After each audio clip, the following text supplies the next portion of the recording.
Winnie-the-Pooh by Alan Alexander Milne. Chapter 1, in which we are introduced to Winnie-the-Pooh and some bees, and the stories begin. Here is Edward Bear, coming downstairs now, bump, bump, bump on the back of his head, behind Christopher Robin. It is, as far as he knows, the only way of coming downstairs, but sometimes he feels that there really is another way. If only he could stop bumping for a moment and think of it. And then he feels that perhaps there isn't. Anyhow, here he is at the bottom and ready to be introduced to you. Winnie-the-Pooh. When I first heard his name, I said, just as you are going to say, but I thought he was a boy. So did I, said Christopher Robin. Then you can't call him Winnie? I don't. But you said, he's Winnie-the-Pooh. Don't you know what there means? Ah, yes. Now I do, I said quickly. And I hope you do too, because it is all the explanation you are going to get. Sometimes Winnie-the-Pooh likes a game of some sort when he comes downstairs, and sometimes he likes to sit quietly in front of the fire and listen to a story. This evening... What about a story? Said Christopher Robin. What about a story, I said. Could you very sweetly tell Winnie-the-Pooh one? I suppose I could, I said. What sort of stories does he like? About himself. Because he's that sort of bear. Oh, I see. So could you very sweetly? I'll try, I said. So I tried.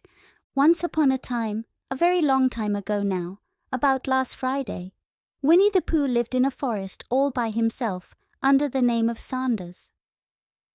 What does under the name mean? Asked Christopher Robin. It means he had the name over the door in gold letters and lived under it. Winnie-the-Pooh wasn't quite sure, said Christopher Robin. Now I am, said a growly voice. Then I will go on, said I. One day when he was out walking, he came to an open place in the middle of the forest, and in the middle of this place was a large oak tree, and from the top of the tree there came a loud buzzing noise. Winnie-the-Pooh sat down at the foot of the tree, put his head between his paws and began to think. First of all, he said to himself, that buzzing noise means something. You don't get a buzzing noise like that, just buzzing and buzzing without its meaning something. If there's a buzzing noise, somebody's making a buzzing noise, and the only reason for making a buzzing noise that I know of is because you're a bee. Then he thought another long time and said, and the only reason for being a bee that I know of is making honey. And then he got up and said, and the only reason for making honey is so as I can eat it. So he began to climb the tree. He climbed, and as he climbed, he sang a little song to himself. It went like this. Isn't it funny? How a bear likes honey. Buzz, buzz, buzz. I wonder why he does. Then he climbed a little further, and a little further, and then just a little further. By that time he had thought of another song. It's a very funny thought that if bears were bees, they'd build their nests at the bottom of trees. And that being so, if the bees were bears, we shouldn't have to climb up all these stairs. He was getting rather tired by this time, so that is why he sang a complaining song. He was nearly there now, and if he just stood on that branch... Crack! "Oh, help!" said Pooh as he dropped 10 feet on the branch below him. "If only I hadn't," he said as he bounced 20 feet onto the next branch. "You see, what I meant to do," he explained as he turned head over heels and crashed onto another branch 30 feet below. "What I meant to do—" Of course, it was rather, he admitted, as he slithered very quickly through the next 6 branches. "It all comes, I suppose," he decided, as he said goodbye to the last branch, spun round 3 times, and flew gracefully into a gorse bush. "It all comes of liking honey so much. Oh, help!" He crawled out of the gorse bush, brushed the prickles from his nose, and began to think again. And the first person he thought of was Christopher Robin. "Was that me?" said Christopher Robin in an awed voice, hardly daring to believe it. "That was you." Christopher Robin said nothing, but his eyes got larger and larger, and his face got pinker and pinker. So Winnie-the-Pooh went round to his friend Christopher Robin, who lived behind a green door in another part of the forest. "Good morning, Christopher Robin," he said. "Good morning, Winnie-the-Pooh," said you. "I wonder if you've got such a thing as a balloon about you." "A balloon?" "Yes, I just said to myself coming along, I wonder if Christopher Robin has such a thing as a balloon about him. I just said it to myself, thinking of balloons and wondering." "What do you want a balloon for?" you said. Winnie-the-Pooh looked round to see that nobody was listening, put his paw to his mouth and said in a deep whisper, "Honey." "But you don't get honey with balloons."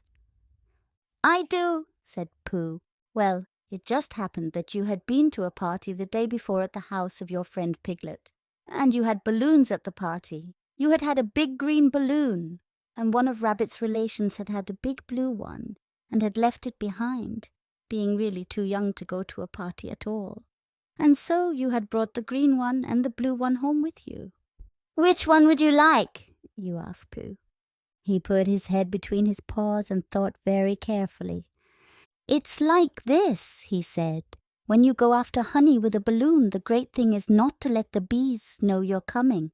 Now, if you have a green balloon, they might think you were only part of the tree and not notice you. And if you have a blue balloon, they might think you were only part of the sky and not notice you. And the question is, which is most likely?" "Wouldn't they notice you underneath the balloon?" you asked.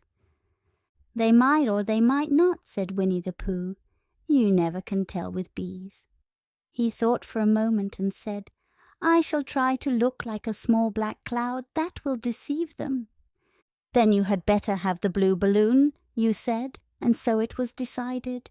Well, you both went out with the blue balloon, and you took your gun with you, just in case, as you always did, and Winnie-the-Pooh went to a very muddy place that he knew of, and rolled until he was black all over. And then, when the balloon was blown up as big, and you and Pooh were both holding on to the string, you let go suddenly, and Pooh Bear floated gracefully up into the sky and stayed there, level with the top of the tree and about 20 feet away from it. "Hooray!" you shouted. "Isn't that fine?" shouted Winnie-the-Pooh down to you. "What do I look like?" "You look like a bear holding on to a balloon," you said. "Not," said Pooh anxiously, "not like a small black cloud in a blue sky?" "Not very much." "Ah, well, perhaps from up here it looks different, and as I say, you never can tell with bees." There was no wind to blow him nearer to the tree, so there he stayed. He could see the honey, he could smell the honey, but he couldn't quite reach the honey. After a little while he called down to you. "Christopher Robin," he said in a loud whisper. "Hello. I think the bees suspect something." "What sort of thing?" "I don't know, but something tells me that they're suspicious. Perhaps they think that you're after their honey." "It may be that. You never can tell with bees."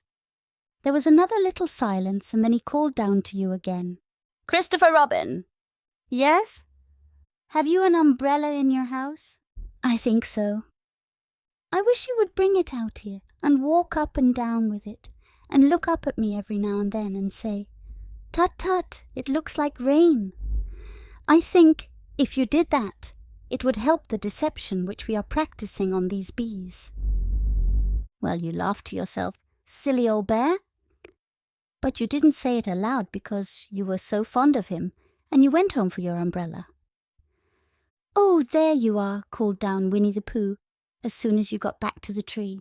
"I was beginning to get anxious. I have discovered that the bees are now definitely suspicious." "Shall I put my umbrella up?" you said. "Yes, but wait a moment. We must be practical. The important bee to deceive is the queen bee. Can you see which is the queen bee from down there?" "No." "A pity.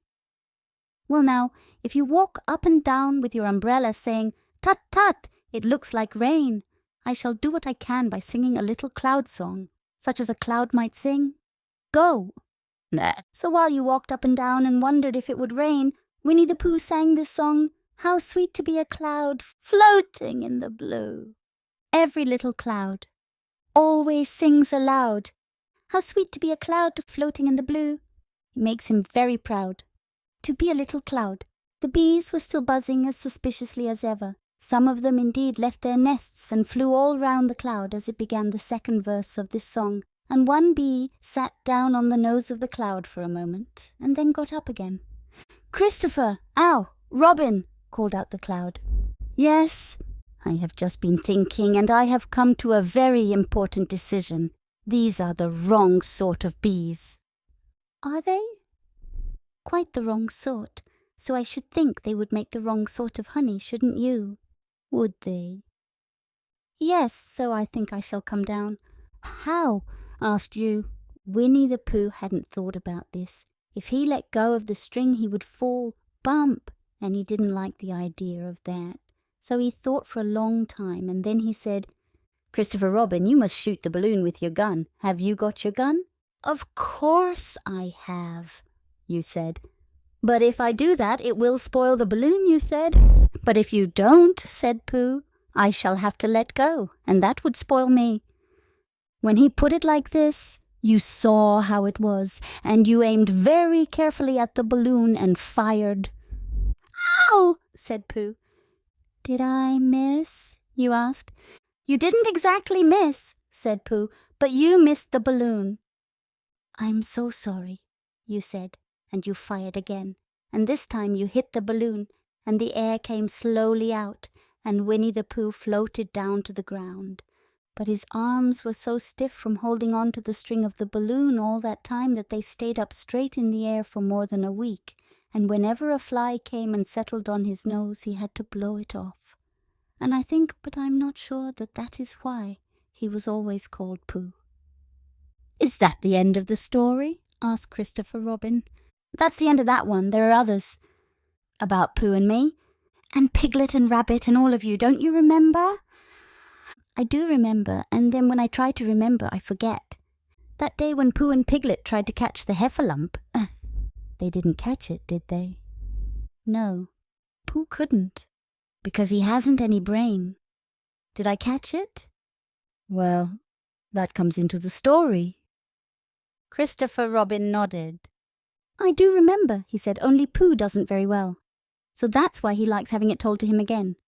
Because then it's a real story and not just a remembering." "That's just how I feel," I said. Christopher Robin gave a deep sigh, picked his bear up by the leg and walked off to the door, trailing Pooh behind him. At the door he turned and said, "Coming to see me have my bath?" "I might," I said. I didn't hurt him when I shot him, did I? "Not a bit." He nodded and went out, and in a moment I heard Winnie-the-Pooh bump, bump, bump going up the stairs behind him. Chapter 2, in which Pooh goes visiting and gets into a tight place. Edward Bear, known to his friends as Winnie-the-Pooh, or Pooh for short, was walking through the forest one day, humming proudly to himself. He had made up a little hum that very morning as he was doing his stoutness exercises in front of the glass. Tra-la-la, tra-la-la, as he stretched up as high as he could go, and then tra-la-la, tra-la, oh help, la, as he tried to reach his toes.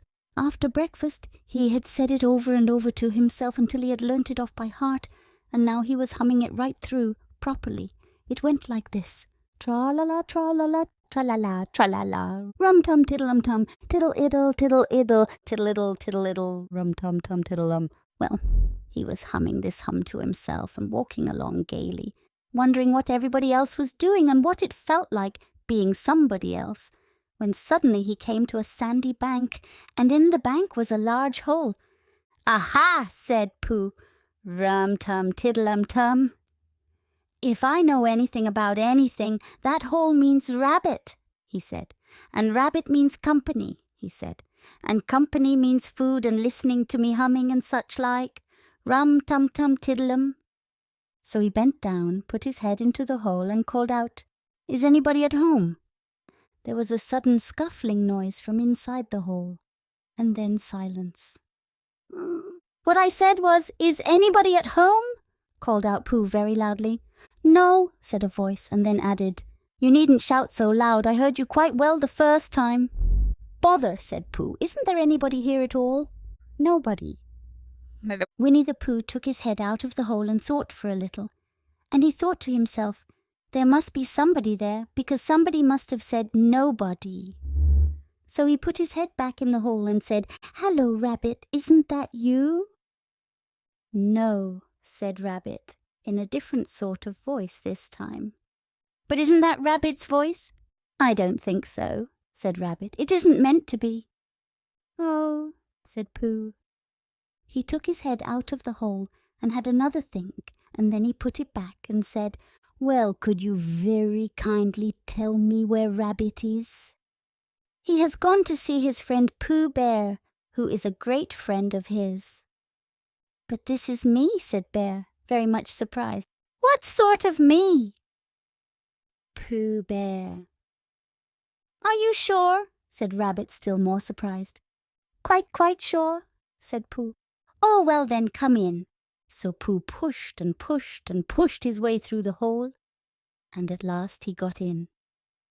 "You were quite right," said Rabbit, looking at him all over. "It is you. Glad to see you."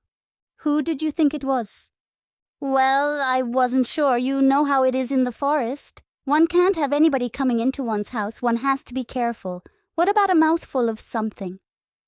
Pooh always liked a little something at 11 o'clock in the morning, and he was very glad to see Rabbit getting out the plates and mugs, and when Rabbit said, "Honey or condensed milk with your bread?" he was so excited that he said, "Both," and then, so as not to seem greedy, he added, "But don't bother about the bread, please." And for a long time after that he said nothing, until at last, humming to himself in a rather sticky voice, he got up, shook Rabbit lovingly by the paw, and said that he must be going on.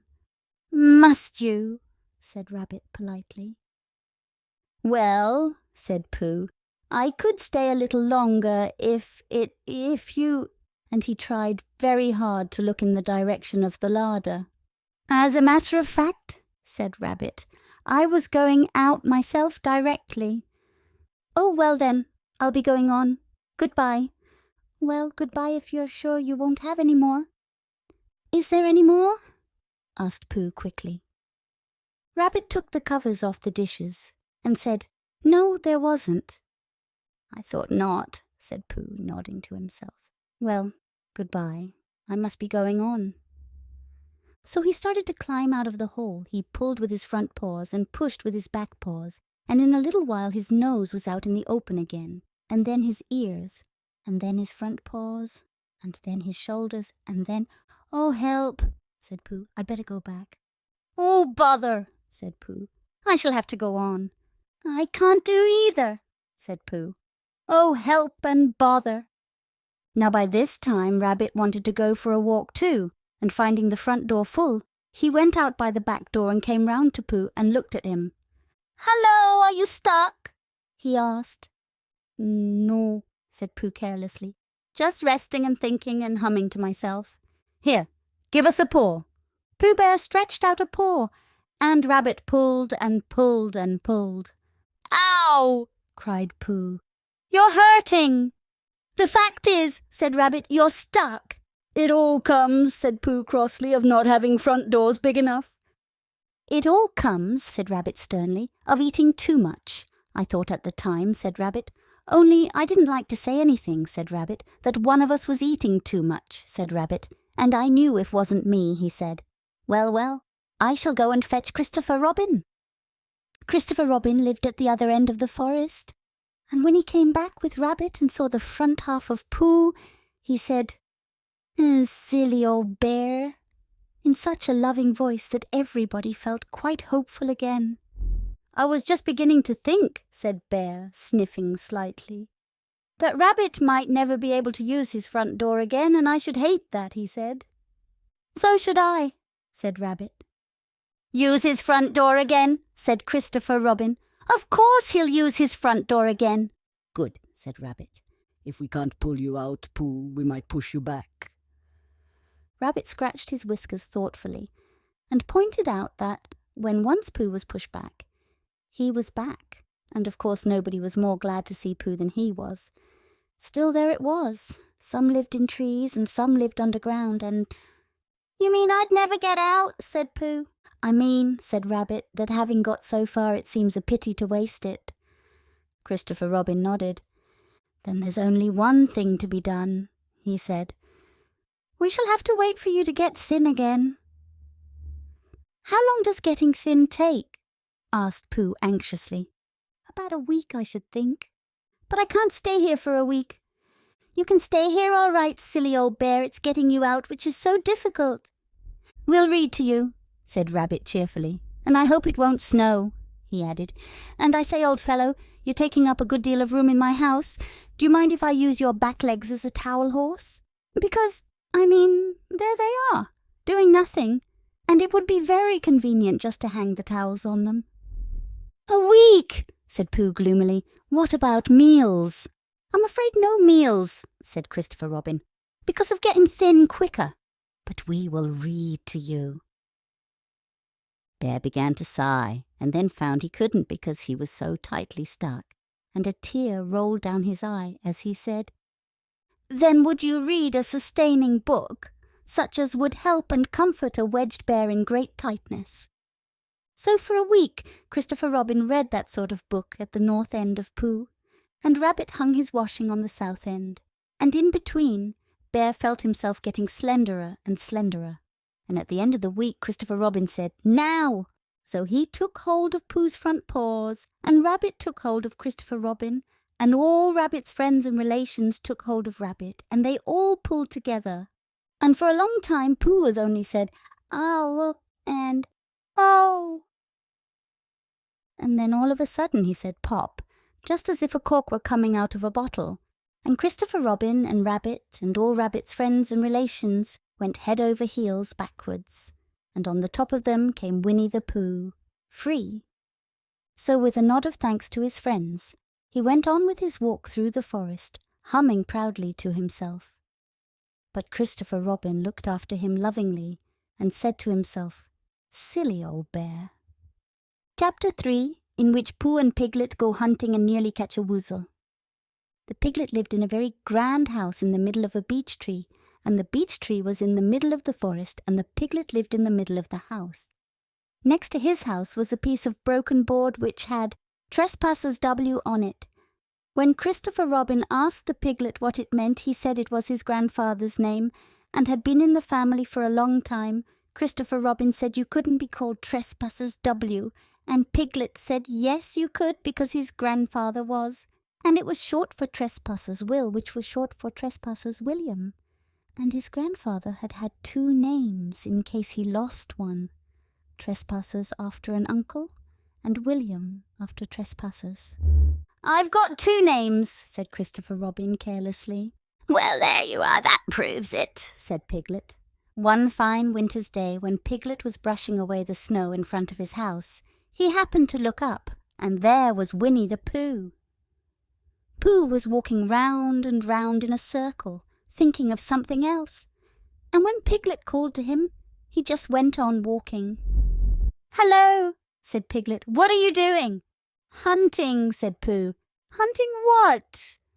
Tracking something, said Winnie-the-Pooh very mysteriously. Tracking what? Said Piglet, coming closer. That's just what I ask myself. I ask myself what? What do you think you'll answer?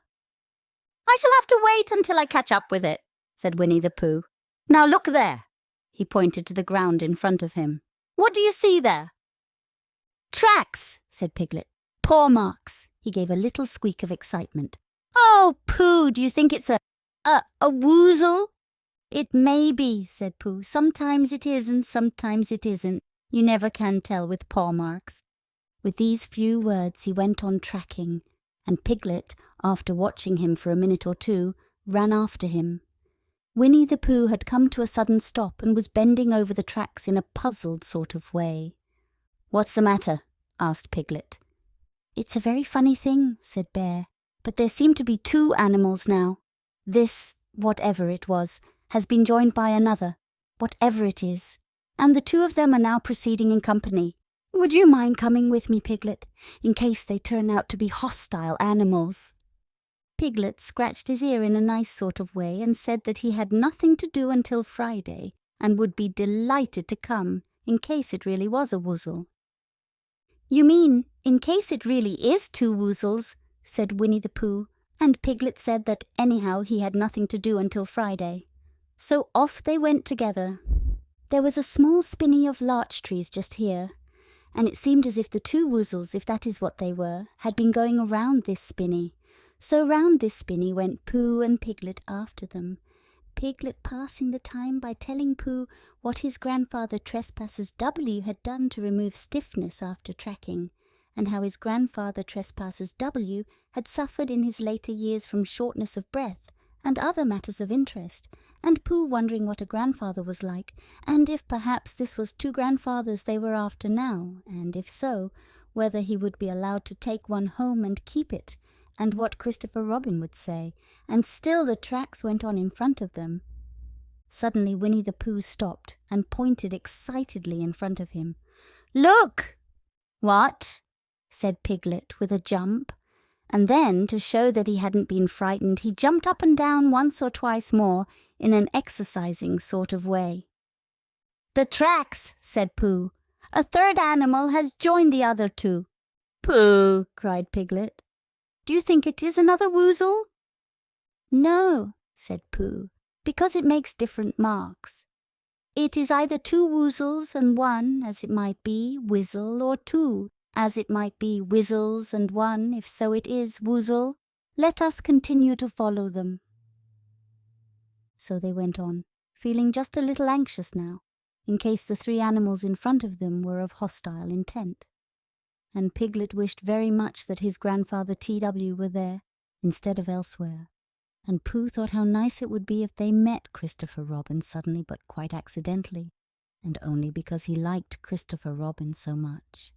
And then, all of a sudden, Winnie-the-Pooh stopped again and licked the tip of his nose in a cooling manner, for he was feeling more hot and anxious than ever in his life before. There were 4 animals in front of them. "Do you see, Piglet? Look at their tracks. 3, as it were, woozles, and 1, as it was, whizzle. Another woozle has joined them." And so it seemed to be. There were the tracks, crossing over each other here, getting muddled up with each other there, but quite plainly every now and then the tracks of 4 sets of paws. "I think," said Piglet, when he had licked the tip of his nose too and found that it brought very little comfort, "I think that I've just remembered something. I've just remembered something that I forgot to do yesterday and shan't be able to do tomorrow. So I suppose I really ought to go back and do it now." "We'll do it this afternoon and I'll come with you," said Pooh. "It isn't the sort of thing you can do in the afternoon," said Piglet quickly. "It's a very particular morning thing that has to be done in the morning, and, if possible, between the hours of— what would you say the time was?" "About 12, said Winnie-the-Pooh, looking at the sun. "Between, as I was saying, the hours of 12 and 12:05. So, really, dear old Pooh, if you'll excuse me— What's that?" Pooh looked up at the sky, and then, as he heard the whistle again, he looked up into the branches of a big oak tree, and then he saw a friend of his. "It's Christopher Robin," he said. "Ah, then you'll be all right," said Piglet. "You'll be quite safe with him. Goodbye." And he trotted off home as quickly as he could, very glad to be out of all danger again. Christopher Robin came slowly down his tree. "Silly old bear," he said. "What were you doing? First you went round the spinney twice by yourself, and then Piglet ran after you and you went round again together, and then you were just going round a 4th time." "Wait a moment," said Winnie-the-Pooh, holding up his paw. He sat down and thought, in the most thoughtful way he could think. Then he fitted his paw into one of the tracks, and then he scratched his nose twice, and stood up. "Yes," said Winnie-the-Pooh. "I see now," said Winnie-the-Pooh. "I have been foolish and deluded," said he, "and I am a bear of no brain at all." "You're the best bear in all the world," said Christopher Robin soothingly. "Am I?" said Pooh hopefully. And then he brightened up suddenly. "Anyhow," he said, "it is nearly luncheon time." So he went home for it. Chapter 4, in which Eeyore loses a tail and Pooh finds one. The old grey donkey, Eeyore, stood by himself in a thistly corner of the forest, his front feet well apart, his head on one side, and thought about things. Sometimes he thought sadly to himself, "Why?" And sometimes he thought, "Wherefore?" And sometimes he thought, "Inasmuch as which?" And sometimes he didn't quite know what he was thinking about. So when Winnie-the-Pooh came stumping along, Eeyore was very glad to be able to stop thinking for a little, in order to say, "How do you do?" in a gloomy manner to him. "And how are you?" said Winnie-the-Pooh. Eeyore shook his head from side to side. "Not very how," he said. "I don't seem to have felt at all how for a long time." "Dear, dear," said Pooh, "I'm sorry about that. Let's have a look at you." So Eeyore stood there, gazing sadly at the ground, and Winnie-the-Pooh walked all round him once. "Why, what's happened to your tail?" he said in surprise. "What has happened to it?" said Eeyore. "It isn't there." "Are you sure?" "Well, either a tail is there or it isn't there. You can't make a mistake about it, and yours isn't there." "Then what is?" "Nothing." "Let's have a look," said Eeyore, and he turned slowly round to the place where his tail had been a little while ago, and then finding that he couldn't catch it up, he turned round the other way, until he came back to where he was at first. And then he put his head down and looked between his front legs, and at last he said, with a long sad sigh, "I believe you're right." "Of course I'm right," said Pooh. "That accounts for a good deal," said Eeyore gloomily. "It explains everything. No wonder." "You must have left it somewhere," said Winnie-the-Pooh. "Somebody must have taken it," said Eeyore. "How like them," he added after a long silence. Pooh felt that he ought to say something helpful about it, but didn't quite know what, so he decided to do something helpful instead. "Eeyore," he said solemnly, "I, Winnie-the-Pooh, will find your tail for you." "Thank you, Pooh," answered Eeyore. "You're a real friend," said he. "Not like some," he said. So Winnie-the-Pooh went off to find Eeyore's tail.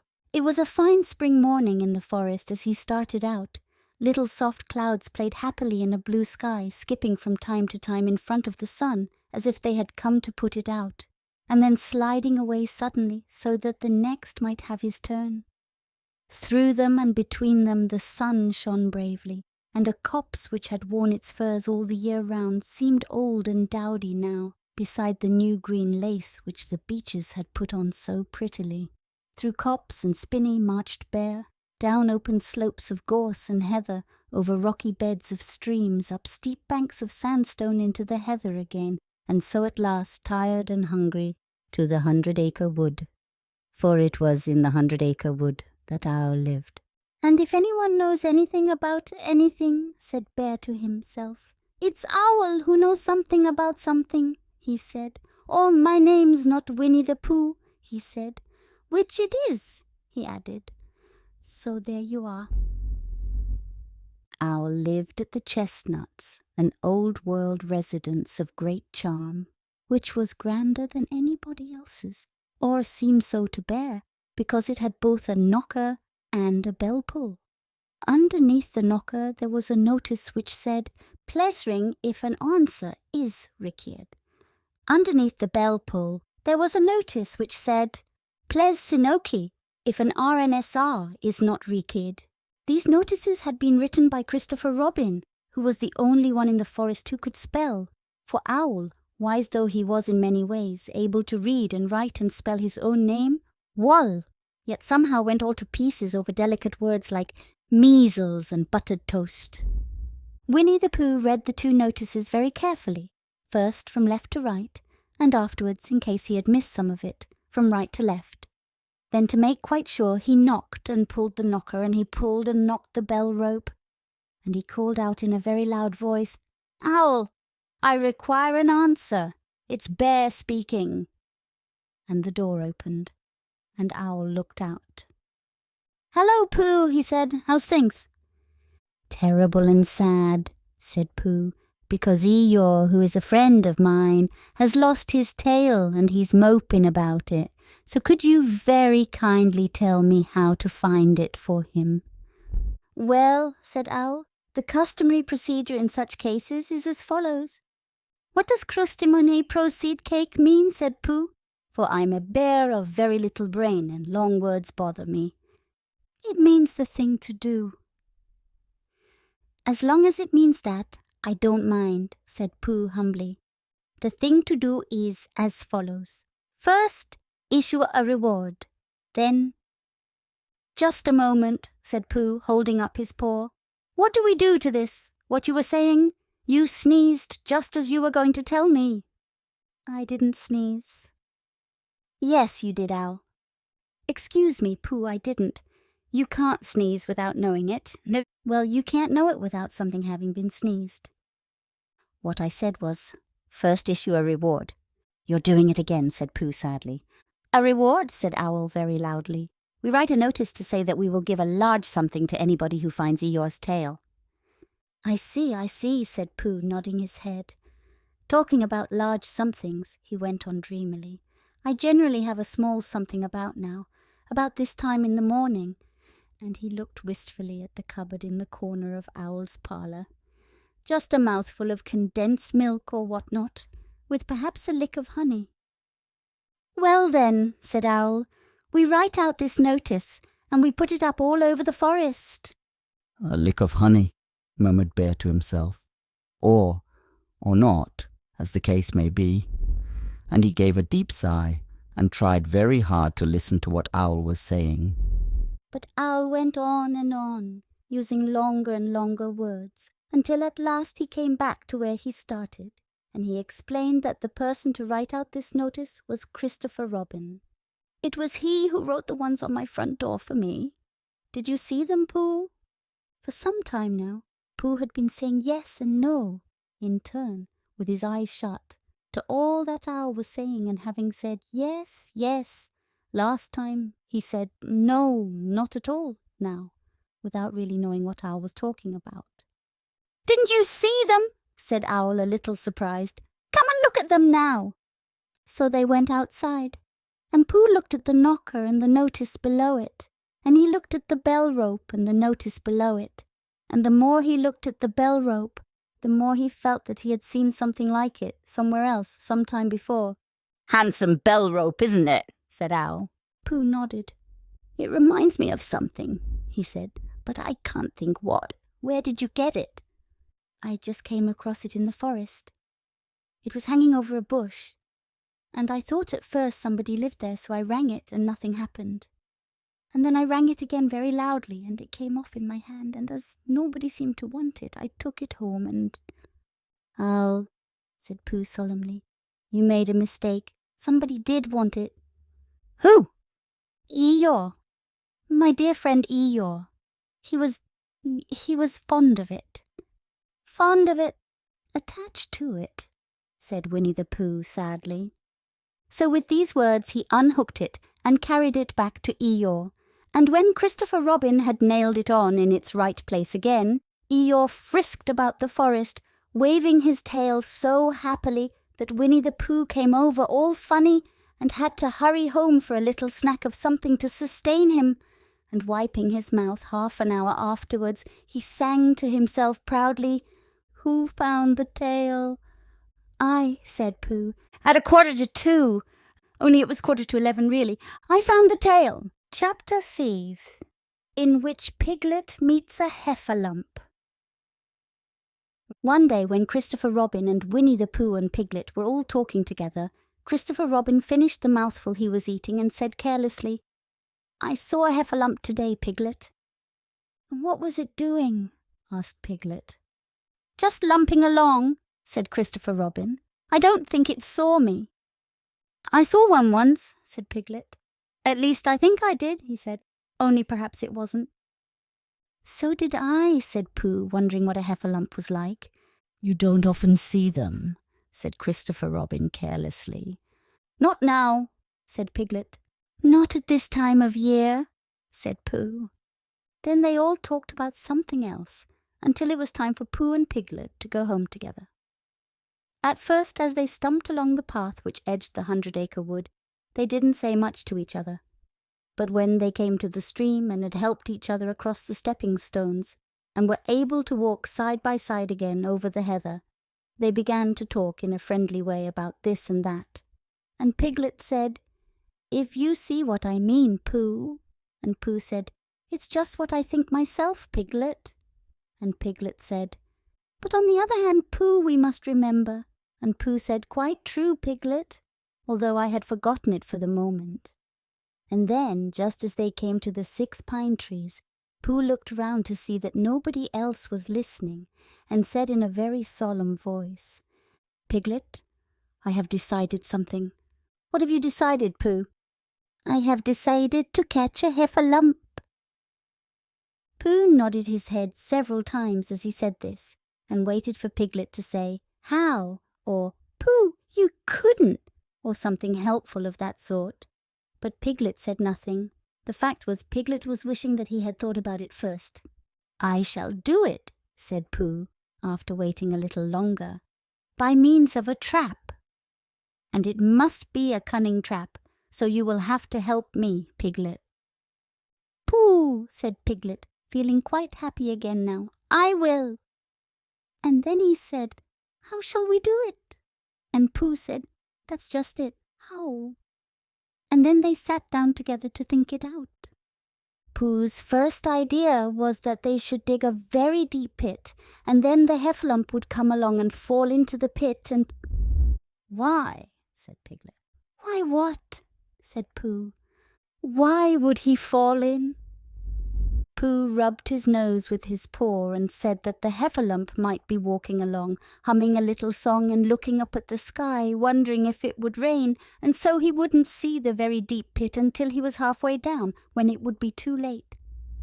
Piglet said that this was a very good trap, but supposing it were raining already? Pooh rubbed his nose again and said that he hadn't thought of that. And then he brightened up and said that if it were raining already, the heffalump would be looking at the sky, wondering if it would clear up, and so he wouldn't see the very deep pit until he was halfway down, when it would be too late. Piglet said that, now that this point had been explained, he thought it was a cunning trap. Pooh was very proud when he heard this, and he felt that the heffalump was as good as caught already, but there was just one other thing which had to be thought about, and it was this. Where should they dig the very deep pit? Piglet said that the best place would be somewhere where a heffalump was, just before he fell into it, only about a foot farther on. "But then he would see us digging it," said Pooh. "Not if he was looking at the sky." "He would suspect," said Pooh, "if he happened to look down."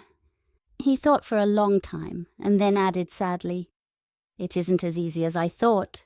I suppose that's why heffalumps hardly ever get caught." "That must be it," said Piglet.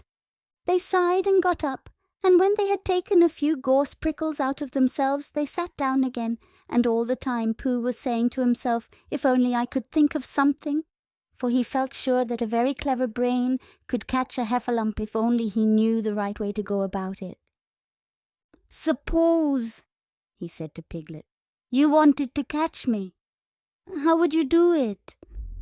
"Well," said Piglet, "I should do it like this. I should make a trap, and I should put a jar of honey in the trap, and you would smell it, and you would go in after it, and I would go in after it," said Pooh excitedly.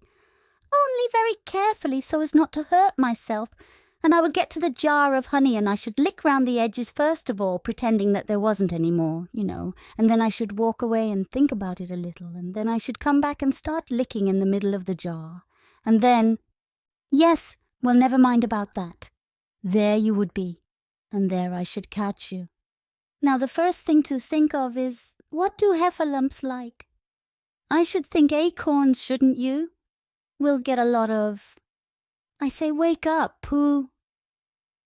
Pooh, who had gone into a happy dream, woke up with a start and said that honey was a much more trappy thing than acorns. Piglet didn't think so, and they were just going to argue about it, when Piglet remembered that if they put acorns in the trap, he would have to find the acorns. but if they put honey, then Pooh would have to give up some of his own honey. So he said, "All right, honey, then," just as Pooh remembered it too and was going to say, "All right, acorns." "Honey," said Piglet to himself in a thoughtful way, as if it were now settled. "I'll dig the pit while you go and get the honey." "Very well," said Pooh, and he stumped off. As soon as he got home, he went to the larder, and he stood on a chair and took down a very large jar of honey from the top shelf. It had honey written on it, but just to make sure, he took off the paper cover and looked at it, and it looked just like honey. "But you never can tell," said Pooh. "I remember my uncle saying once that he had seen cheese just this colour." So he put his tongue in and took a large lick. "Yes," he said, "it is, no doubt about that, and honey, I should say, right down to the bottom of the jar. Unless, of course," he said, "somebody put cheese in at the bottom just for a joke. Perhaps I had better go a little further, just in case. In case heffalumps don't like cheese. Same as me." "Ah," and he gave a deep sigh. "I was right. It is honey, right the way down." Having made certain of this, he took the jar back to Piglet, and Piglet looked up from the bottom of his very deep pit and said, "Got it?" And Pooh said, "Yes, but it isn't quite a full jar." And he threw it down to Piglet. And Piglet said, "No, it isn't. Is that all you've got left?" And Pooh said, "Yes," because it was. So Piglet put the jar at the bottom of the pit and climbed out, and they went off home together. "Well, good night, Pooh," said Piglet when they had got to Pooh's house. "And we meet at 6 o'clock tomorrow morning by the pine trees and see how many heffalumps we've got in our trap. 6 o'clock, Piglet? And have you got any string?" "No, why do you want string?" "To lead them home with." "Oh, I think heffalumps come if you whistle." "Some do, and some don't. You never can tell with heffalumps. Well, good night." "Good night." And off Piglet trotted to his house, Trespassers W, while Pooh made his preparations for bed. Some hours later, just as the night was beginning to steal away, Pooh woke up suddenly with a sinking feeling. He had had that sinking feeling before, and he knew what it meant. He was hungry. So he went to the larder, and he stood on a chair and reached up to the top shelf and found nothing. "That's funny," he thought. "I know I had a jar of honey there, a full jar full of honey right up to the top, and it had honey written on it so that I should know it was honey. That's very funny." And then he began to wander up and down, wondering where it was and murmuring a murmur to himself. Like this, "It's very, very funny. 'Cause I know I had some honey, 'cause it had a label on saying honey, a galoptious full of pot too. And I don't know where it's got to. No, I don't know where it's gone. Well, it's funny." He had murmured this to himself 3 times in a singing sort of way, when suddenly he remembered. He had put it into the cunning trap to catch the heffalump. "Bother," said Pooh. "It all comes of trying to be kind to heffalumps." And he got back into bed. But he couldn't sleep. The more he tried to sleep, the more he couldn't. He tried counting sheep, which is sometimes a good way of getting to sleep. And as that was no good, he tried counting heffalumps. And that was worse, because every heffalump that he counted was making straight for a pot of Pooh's honey and eating it all. For some minutes he lay there miserably, but when the 587th heffalump was licking its jaws and saying to itself, "Very good honey this, I don't know when I've tasted better," Pooh could bear it no longer. He jumped out of bed, he ran out of the house, and he ran straight to the 6 pine trees.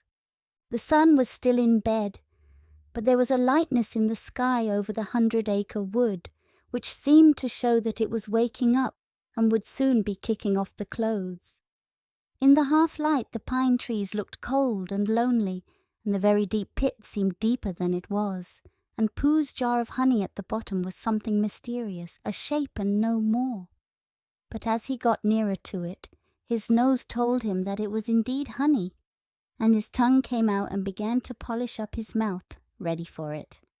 "Bother!" said Pooh as he got his nose inside the jar. "A heffalump has been eating it." And then he thought a little and said, "Oh, no, I did. I forgot." Indeed, he had eaten most of it, but there was a little left at the very bottom of the jar, and he pushed his head right in and began to lick. By and by, Piglet woke up. As soon as he woke, he said to himself, "Oh." Then he said bravely, "Yes." And then still more bravely, "Quite so." But he didn't feel very brave, for the word which was really jiggeting about in his brain was heffalumps. What was a heffalump like? Was it fierce? Did it come when you whistled? And how did it come? Was it fond of pigs at all? If it was fond of pigs, did it make any difference what sort of pig? Supposing it was fierce with pigs, would it make any difference if the pig had a grandfather called Trespassers William? He didn't know the answer to any of these questions, and he was going to see his first heffalump in about an hour from now. Of course Pooh would be with him, and it was much more friendly with two. But suppose heffalumps were very fierce with pigs and bears. Wouldn't it be better to pretend that he had a headache and couldn't go up to the 6 pine trees this morning? But then suppose that it was a very fine day and there was no heffalump in the trap, here he would be in bed all the morning, simply wasting his time for nothing. What should he do? And then he had a clever idea. He would go up very quietly to the 6 pine trees now, peep very cautiously into the trap, and see if there was a heffalump there. And if there was, he would go back to bed, and if there wasn't, he wouldn't. So off he went. At first he thought that there wouldn't be a heffalump in the trap, and then he thought that there would, and as he got nearer he was sure that there would, because he could hear it heffalumping about it like anything. "Oh dear, oh dear, oh dear," said Piglet to himself, and he wanted to run away. But somehow, having got so near, he felt that he must just see what a heffalump was like. So he crept to the side of the trap and looked in. And all the time Winnie-the-Pooh had been trying to get the honey jar off his head. The more he shook it, the more tightly it stuck. "Bother!" he said inside the jar, and "Oh, help!" and mostly "Ow!" And he tried bumping it against things, but as he couldn't see what he was bumping it against, it didn't help him. And he tried to climb out of the trap, but as he could see nothing but jar, and not much of that, he couldn't find his way. So at last he lifted up his head, jar and all, and made a loud roaring noise of sadness and despair. And it was at that moment that Piglet looked down. "Help, help!" cried Piglet. "A heffalump, a horrible heffalump!" And he scampered off as hard as he could, still crying out, "Help, help! A horrible hoffalump! Hoff, hoff! A hellable horrorlump! Haul, haul! A hoffable hellerump!" And he didn't stop crying and scampering until he got to Christopher Robin's house. "Whatever's the matter, Piglet?" said Christopher Robin, who was just getting up. "Hef," said Piglet, breathing so hard that he could hardly speak. "A hef, a hiff, a heffalump." "Where?" "Up there," said Piglet, waving his paw. "What did it look like?" It had the biggest head you ever saw, Christopher Robin. A great enormous thing, like nothing. A huge big, well, like an enormous big nothing, like a jar. "Well," said Christopher Robin, putting on his shoes, "I shall go and look at it. Come on." Piglet wasn't afraid if he had Christopher Robin with him, so off they went. "I can hear it, can't you?" said Piglet anxiously as they got near. "I can hear something," said Christopher Robin. It was Pooh bumping his head against a tree root he had found. "There," said Piglet, "isn't it awful?" And he held on tight to Christopher Robin's hand. Suddenly Christopher Robin began to laugh, and he laughed, and he laughed, and he laughed. And while he was still laughing, crash went the heffalump's head against the tree root, smash went the jar, and out came Pooh's head again. Then Piglet saw what a foolish piglet he had been, and he was so ashamed of himself that he ran straight off home and went to bed with a headache. But Christopher Robin and Pooh went home to breakfast together. "Oh, Bear," said Christopher Robin, "how I do love you." "So do I," said Pooh. Chapter 6, in which Eeyore has a birthday and gets 2 presents. Eeyore, the old grey donkey, stood by the side of the stream and looked at himself in the water. "Pathetic," he said. "That's what it is. Pathetic." He turned and walked slowly down the stream for 20 yards, splashed across it, and walked slowly back on the other side. Then he looked at himself in the water again. "As I thought," he said. "No better from this side, but nobody minds. Nobody cares. Pathetic, that's what it is." There was a crackling noise in the bracken behind him, and out came Pooh. "Good morning, Eeyore," said Pooh. "Good morning, Pooh Bear," said Eeyore gloomily. "If it is a good morning," he said. "Which I doubt," said he. "Why, what's the matter?" "Nothing, Pooh Bear, nothing. We can't all, and some of us don't. That's all there is to it." "Can't all what?" said Pooh, rubbing his nose. "Gaiety, song and dance. Here we go around the mulberry bush." "Oh," said Pooh. He thought for a long time and then asked, "What mulberry bush is that?" "Bonhomie," went on Eeyore gloomily. "French word meaning bonhomie," he explained. "I'm not complaining, but there it is." Pooh sat down on a large stone and tried to think this out. It sounded to him like a riddle, and he was never much good at riddles, being a bear of very little brain. So he sang Cottleston Pie instead. "Cottleston, Cottleston, Cottleston Pie. A fly can't bird, but a bird can fly. Ask me a riddle, and I reply, Cottleston, Cottleston, Cottleston Pie." That was the first verse. When he had finished it, Eeyore didn't actually say that he didn't like it, so Pooh very kindly sang the second verse to him. "Cottleston, Cottleston, Cottleston Pie. A fish can't whistle, and neither can I. Ask me a riddle, and I reply, Cottleston, Cottleston, Cottleston Pie." Eeyore still said nothing at all, so Pooh hummed the third verse quietly to himself. "Cottleston, Cottleston, Cottleston Pie. Why does a chicken? I don't know why. Ask me a riddle, and I reply, Cottleston, Cottleston, Cottleston Pie." "That's right," said Eeyore. "Sing, umpty tiddly, umpty too. Here we go, gathering nuts and may. Enjoy yourself." "I am," said Pooh. "Some can," said Eeyore. "Why, what's the matter? Is anything the matter?" "You seem so sad, Eeyore." "Sad? Why should I be sad? It's my birthday, the happiest day of the year." "Your birthday?" said Pooh in great surprise. "Of course it is. Can't you see? Look at all the presents I have had." He waved a foot from side to side. "Look at the birthday cake, candles and pink sugar." Pooh looked, first to the right and then to the left. "Presents," said Pooh. "Birthday cake," said Pooh. "Where?" "Can't you see them?" "No," said Pooh. "Neither can I," said Eeyore. "Joke," he explained. "Ha ha!" Pooh scratched his head, being a little puzzled by all this.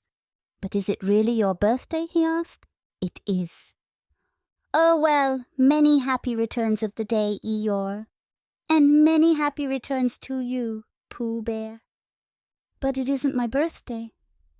"No, it's mine." "But you said many happy returns." "Well, why not? You don't always want to be miserable on my birthday, do you?" "Oh, I see," said Pooh. "It's bad enough," said Eeyore, almost breaking down. "Being miserable myself, what with no presents and no cake and no candles, and no proper notice taken of me at all. But if everybody else is going to be miserable too..." This was too much for Pooh. "Stay there," he called to Eeyore as he turned and hurried back home as quick as he could, for he felt that he must get poor Eeyore a present of some sort at once, and he could always think of a proper one afterwards. Outside his house he found Piglet, jumping up and down trying to reach the knocker. "Hello, Piglet," he said. "Hello, Pooh," said Piglet. "What are you trying to do?" "I was trying to reach the knocker," said Piglet. "I just came round." "Let me do it for you," said Pooh kindly. So he reached up and knocked at the door. "I have just seen Eeyore," he began. And poor Eeyore is in a very sad condition, because it's his birthday, and nobody has taken any notice of it, and he's very gloomy. You know what Eeyore is, and there he was, and what a long time whoever lives here is answering this door. And he knocked again. "But Pooh," said Piglet, "it's your own house." "Oh," said Pooh. "So it is," he said. "Well, let's go in." So in they went. The first thing Pooh did was to go to the cupboard to see if he had quite a small jar of honey left. And he had, so he took it down. "I'm giving this to Eeyore," he explained, "as a present. What are you going to give?" "Couldn't I give it too?" said Piglet. "From both of us." "No," said Pooh. "That would not be a good plan." "All right then, I'll give him a balloon. I've got one left from my party. I'll go and get it now, shall I?" "That, Piglet, is a very good idea. It is just what Eeyore wants to cheer him up. Nobody can be uncheered with a balloon." So off Piglet trotted, and in the other direction went Pooh with his jar of honey. It was a warm day, and he had a long way to go. He hadn't gone more than halfway when a sort of funny feeling began to creep all over him. It began at the tip of his nose and trickled all through him and out at the soles of his feet. It was just as if somebody inside him was saying, "Now then, Pooh, time for a little something." "Dear, dear," said Pooh, "I didn't know it was as late as that." So he sat down and took the top off his jar of honey. "Lucky I brought this with me," he thought. Many a bear going out on a warm day like this would never have thought of bringing a little something with him. And he began to eat. "Now let me see," he thought as he took his last lick of the inside of the jar. "Where was I going? Ah, yes, Eeyore." He got up slowly, and then suddenly he remembered. He had eaten Eeyore's birthday present. "Bother!" said Pooh. "What shall I do? I must give him something." For a little while he couldn't think of anything. Then he thought, "Well, it's a very nice pot, even if there's no honey in it, and if I washed it clean and got somebody to write a happy birthday on it, Eeyore could keep things in it which might be useful." So as he was just passing the 100-acre wood, he went inside to call on Owl, who lived there. "Good morning, Owl," he said. "Good morning, Pooh," said Owl. "Many happy returns of Eeyore's birthday," said Pooh. "Oh, is that what it is?" "What are you giving him, Owl?" "What are you giving him, Pooh?" "I'm giving him a useful pot to keep things in, and I wanted to ask you." "Is this it?" said Owl, taking it out of Pooh's paw. "Yes, and I wanted to ask you." "Somebody has been keeping honey in it," said Owl. "You can keep anything in it," said Pooh earnestly. "It's very useful like that, and I wanted to ask you, you ought to write a happy birthday on it." "That was what I wanted to ask you," said Pooh, "because my spelling is wobbly. It's good spelling, but it wobbles, and the letters get in the wrong places. Would you write a happy birthday on it for me?" "It's a nice pot," said Owl, looking at it all round. "Couldn't I give it too, from both of us?" "No," said Pooh, "that would not be a good plan. Now I'll just wash it first, and then you can write on it." Well, he washed the pot out and dried it, while Owl licked the end of his pencil and wondered how to spell birthday. "Can you read, Pooh?" he asked a little anxiously. "There's a notice about knocking and ringing outside my door, which Christopher Robin wrote. Could you read it?" Christopher Robin told me what it said, and then I could. "Well, I'll tell you what this says, and then you'll be able to." So Owl wrote. And this is what he wrote. "Hypy poppy bututta thutta be thufty." Pooh looked on admiringly. "I'm just saying a happy birthday," said Owl carelessly. "It's a nice long one," said Pooh, very much impressed by it. "Well, actually, of course, I'm saying a very happy birthday with love from Pooh. Naturally, it takes a good deal of pencil to say a long thing like that." "Oh, I see," said Pooh. While all this was happening, Piglet had gone back to his own house to get Eeyore's balloon. He held it very tightly against himself, so that it shouldn't blow away, and he ran as fast as he could so as to get to Eeyore before Pooh did. for he thought that he would like to be the first one to give a present, just as if he had thought of it without being told by anybody. And running along, and thinking how pleased Eeyore would be, he didn't look where he was going, and suddenly he put his foot in a rabbit hole and fell down flat on his face. Bang! Piglet lay there, wondering what had happened. At first he thought that the whole world had blown up, and then he thought that perhaps only the forest part of it had, and then he thought that perhaps only he had, and he was now alone in the moon or somewhere, and would never see Christopher Robin or Pooh or Eeyore again. And then he thought, well, even if I'm in the moon, I needn't be face downwards all the time. So he got cautiously up and looked about him. He was still in the forest. Well, that's funny, he thought. I wonder what that bang was. I couldn't have made such a noise just falling down. And where's my balloon? And what's that small piece of damp rag doing? It was the balloon.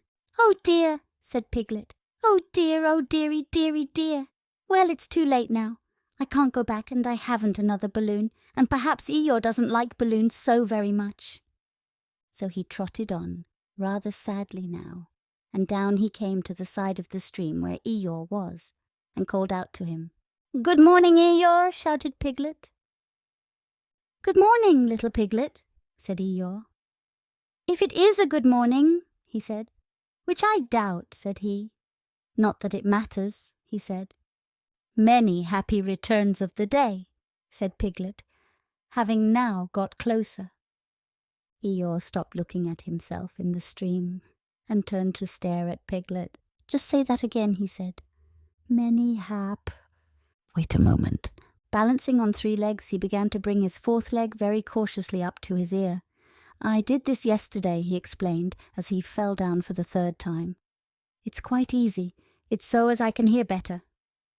There, that's done it. Now then, what were you saying? He pushed his ear forward with his hoof. Many happy returns of the day, said Piglet again. Meaning me? Of course, Eeyore. My birthday? Yes.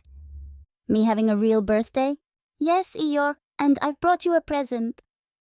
Eeyore took down his right hoof from his right ear, turned round, and with great difficulty put up his left hoof.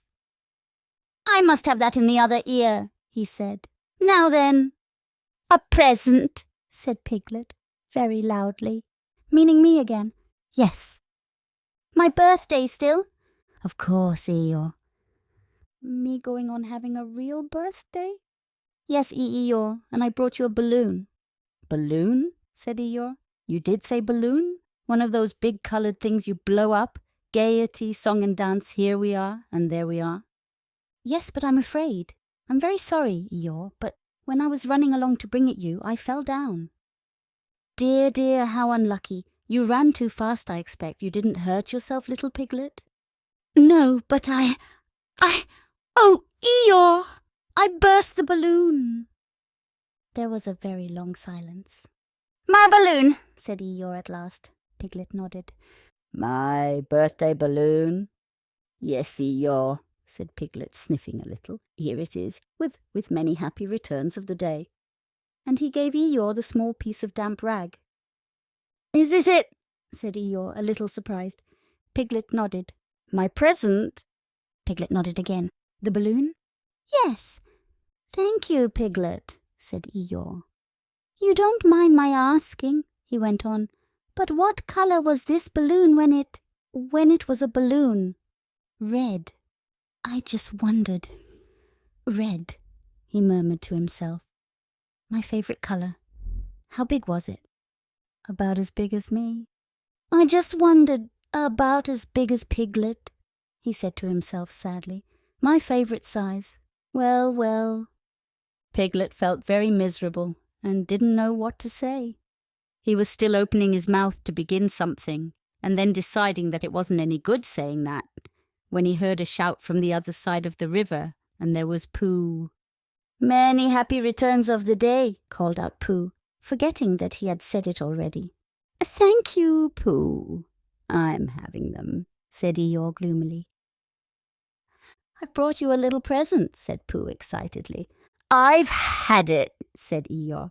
Pooh had now splashed across the stream to Eeyore, and Piglet was sitting a little way off, his head in his paws, snuffling to himself. "It's a useful pot," said Pooh. "Here it is. And it's got a very happy birthday with love from Pooh written on it.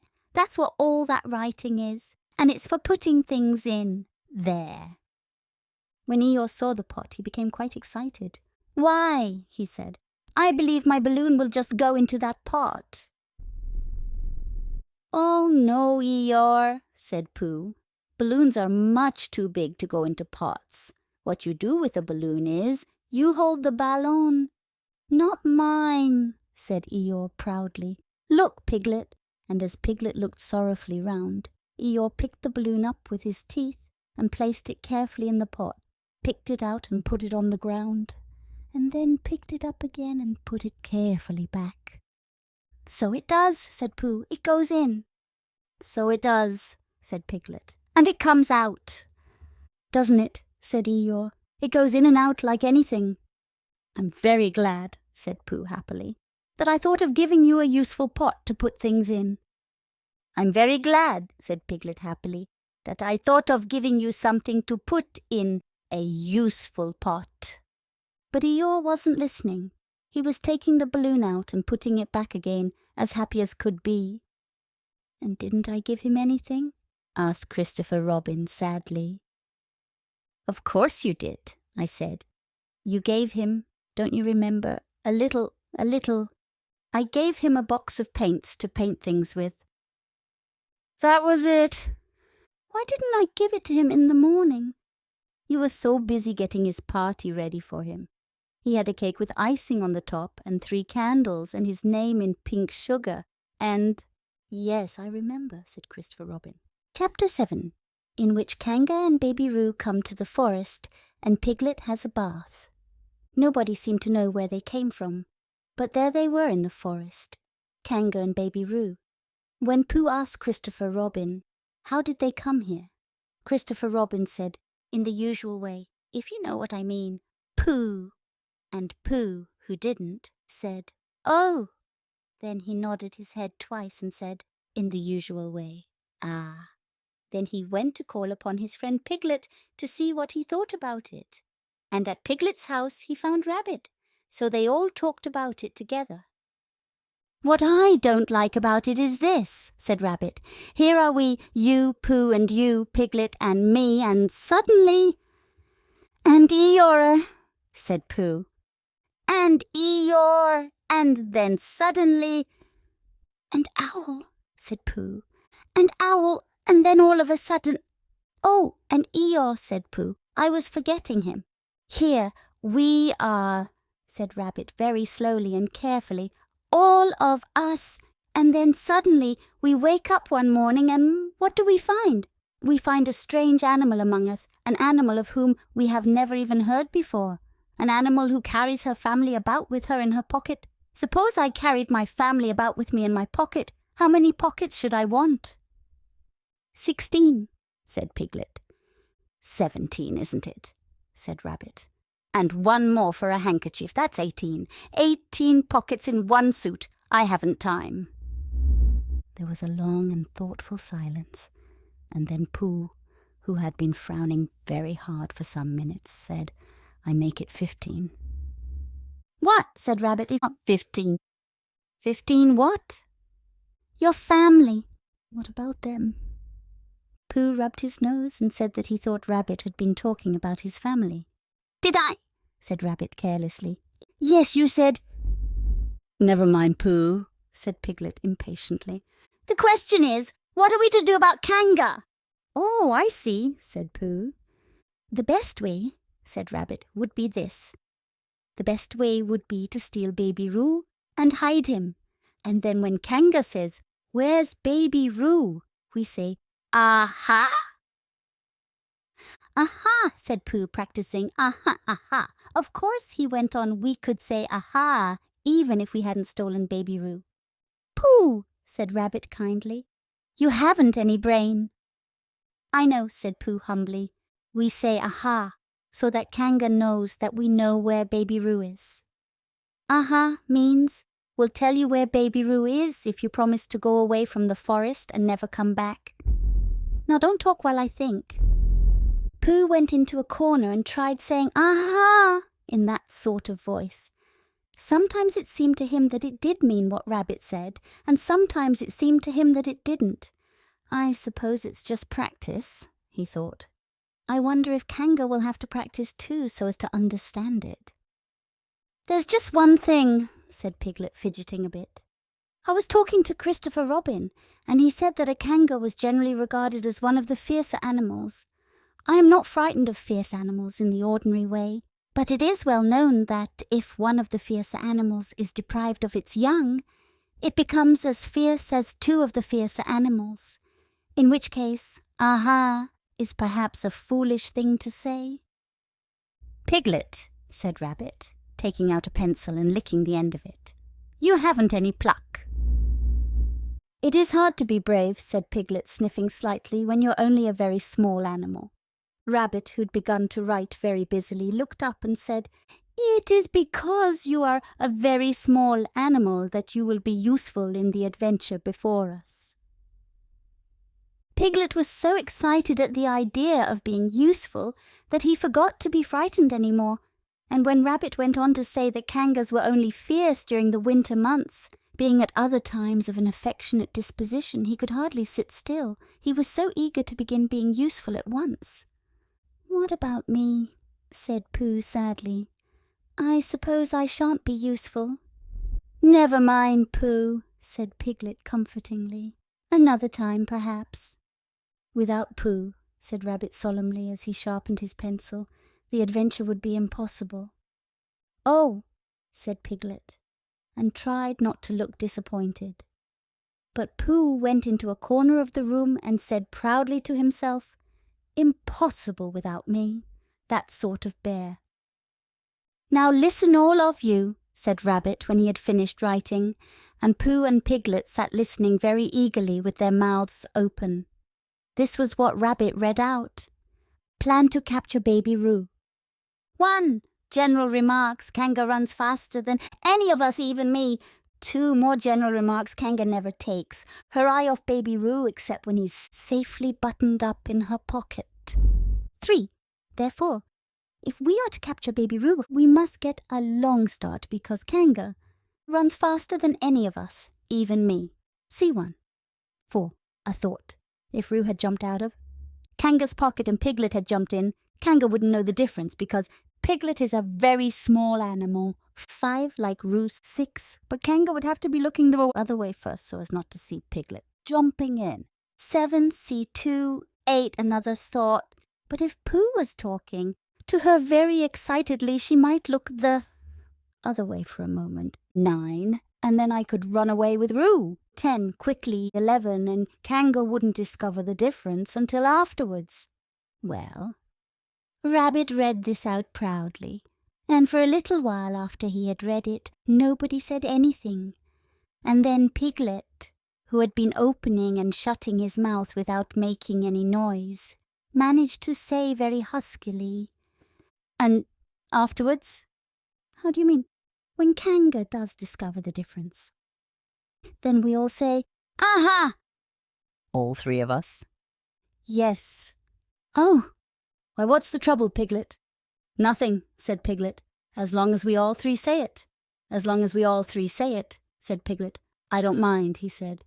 "But I shouldn't care to say 'aha' by myself. It wouldn't sound nearly so well."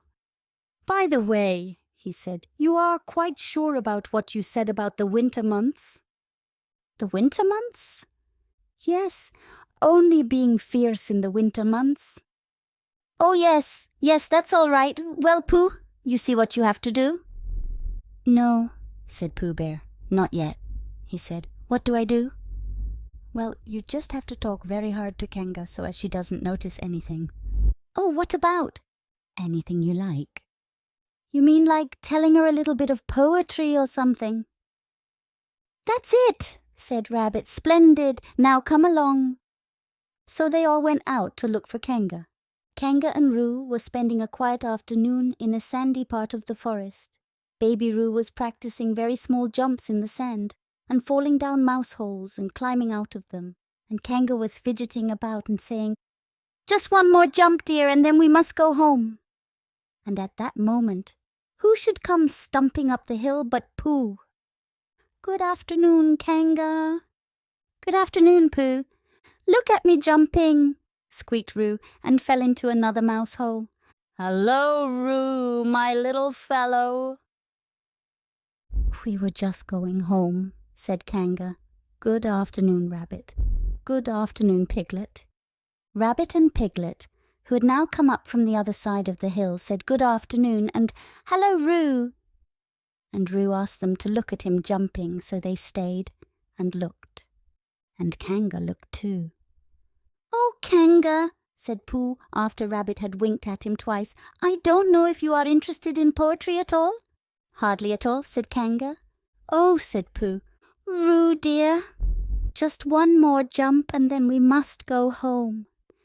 There was a short silence while Roo fell down another mouse hole. "Go on," said Rabbit in a loud whisper behind his paw. "Talking of poetry," said Pooh, "I made up a little piece as I was coming along. It went like this. Now let me see. Fancy," said Kanga. "Now, Roo, dear." "You'll like this piece of poetry," said Rabbit. "You'll love it," said Piglet. "You must listen very carefully," said Rabbit. "So as not to miss any of it," said Piglet. "Oh, yes," said Kanga, but she still looked at baby Roo. "How did it go, Pooh?" said Rabbit. Pooh gave a little cough and began. "Lines written by a bear of very little brain. On Monday, when the sun is hot. I wonder to myself a lot. Now is it true or is it not, that what is which and which is what? On Tuesday, when it hails and snows, the feeling on me grows and grows, that hardly anybody knows if those are these or these are those. On Wednesday, when the sky is blue and I have nothing else to do, I sometimes wonder if it's true, that who is what and what is who. On Thursday, when it starts to freeze and hoar-frost twinkles on the trees, how very readily one sees that these are whose, but whose are these. On Friday, yes, it is, isn't it?" said Kanga, not waiting to hear what happened on Friday. "Just one more jump, Roo dear, and then we really must be going." Rabbit gave Pooh a hurrying up sort of nudge. "Talking of poetry," said Pooh quickly, "have you ever noticed that tree right over there?" "Where?" said Kanga. "Now, Roo." "Right over there," said Pooh, pointing behind Kanga's back. "No," said Kanga. "Now jump in, Roo dear, and we'll go home."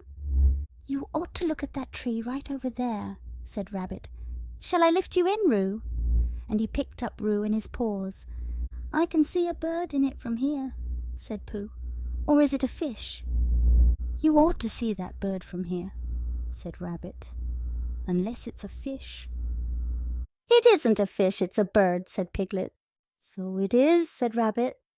"Is it a starling or a blackbird?" said Pooh.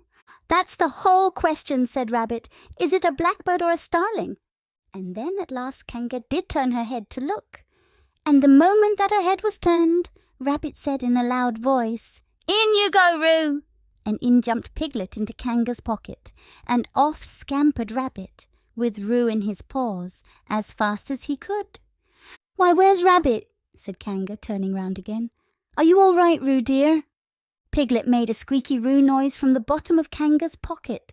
"Rabbit had to go away," said Pooh. "I think he thought of something he had to go and see about suddenly." "And Piglet?" "I think Piglet thought of something at the same time. Suddenly—" "Well, we must be getting home," said Kanga. "Goodbye, Pooh." And in 3 large jumps she was gone. Pooh looked after her as she went. "I wish I could jump like that," he thought. "Some can and some can't. That's how it is."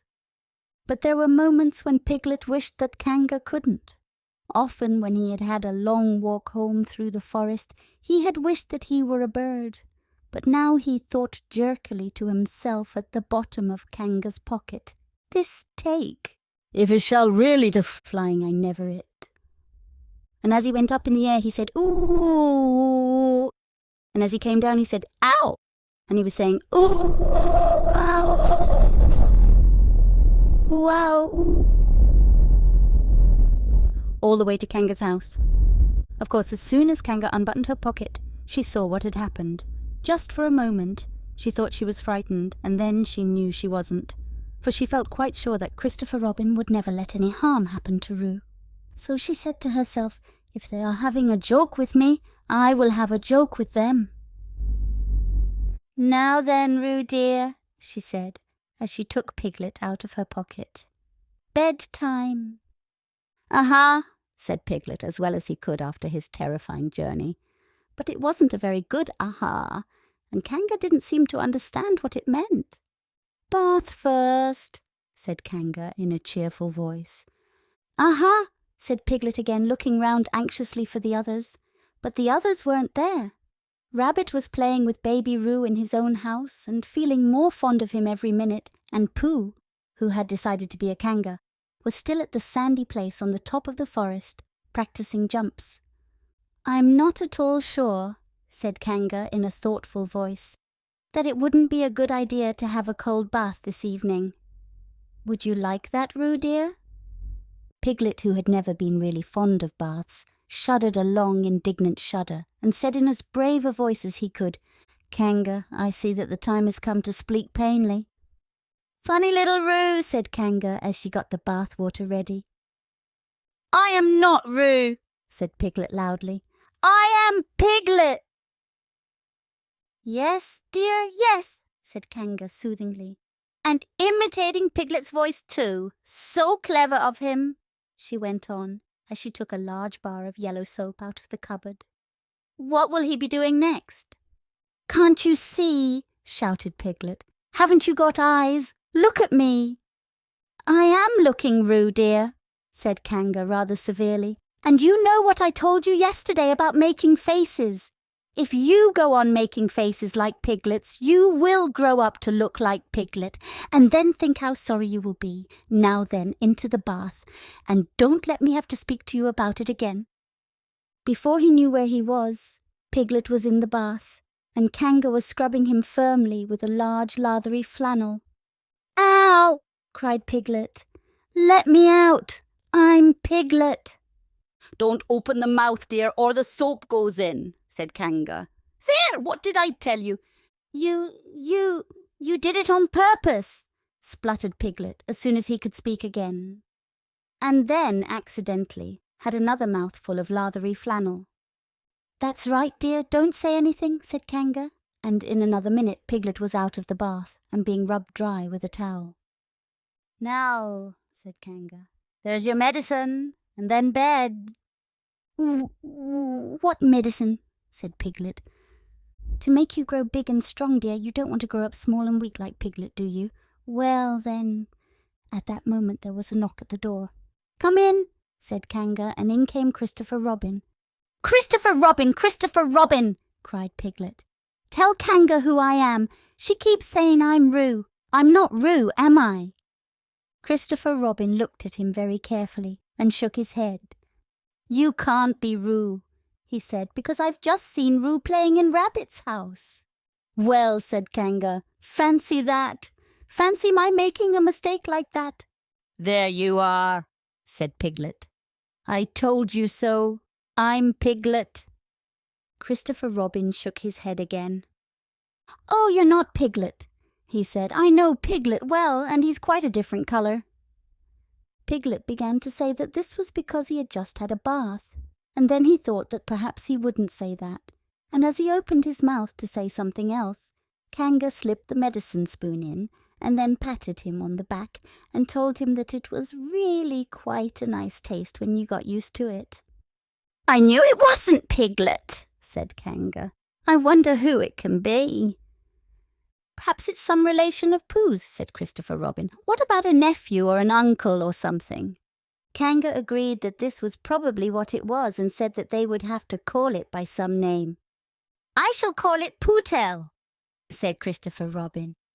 "Henry Poohtel for short."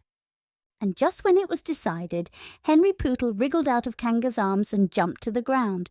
To his great joy, Christopher Robin had left the door open, Never had Henry Poodle Piglet run so fast as he ran then, and he didn't stop running until he had got quite close to his house.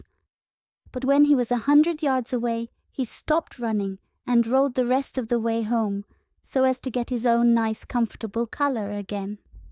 So Kanga and Roo stayed in the forest, and every Tuesday Roo spent the day with his great friend Rabbit, and every Tuesday Kanga spent the day with her great friend Pooh, teaching him to jump, and every Tuesday Piglet spent the day with his great friend Christopher Robin, so they were all happy again.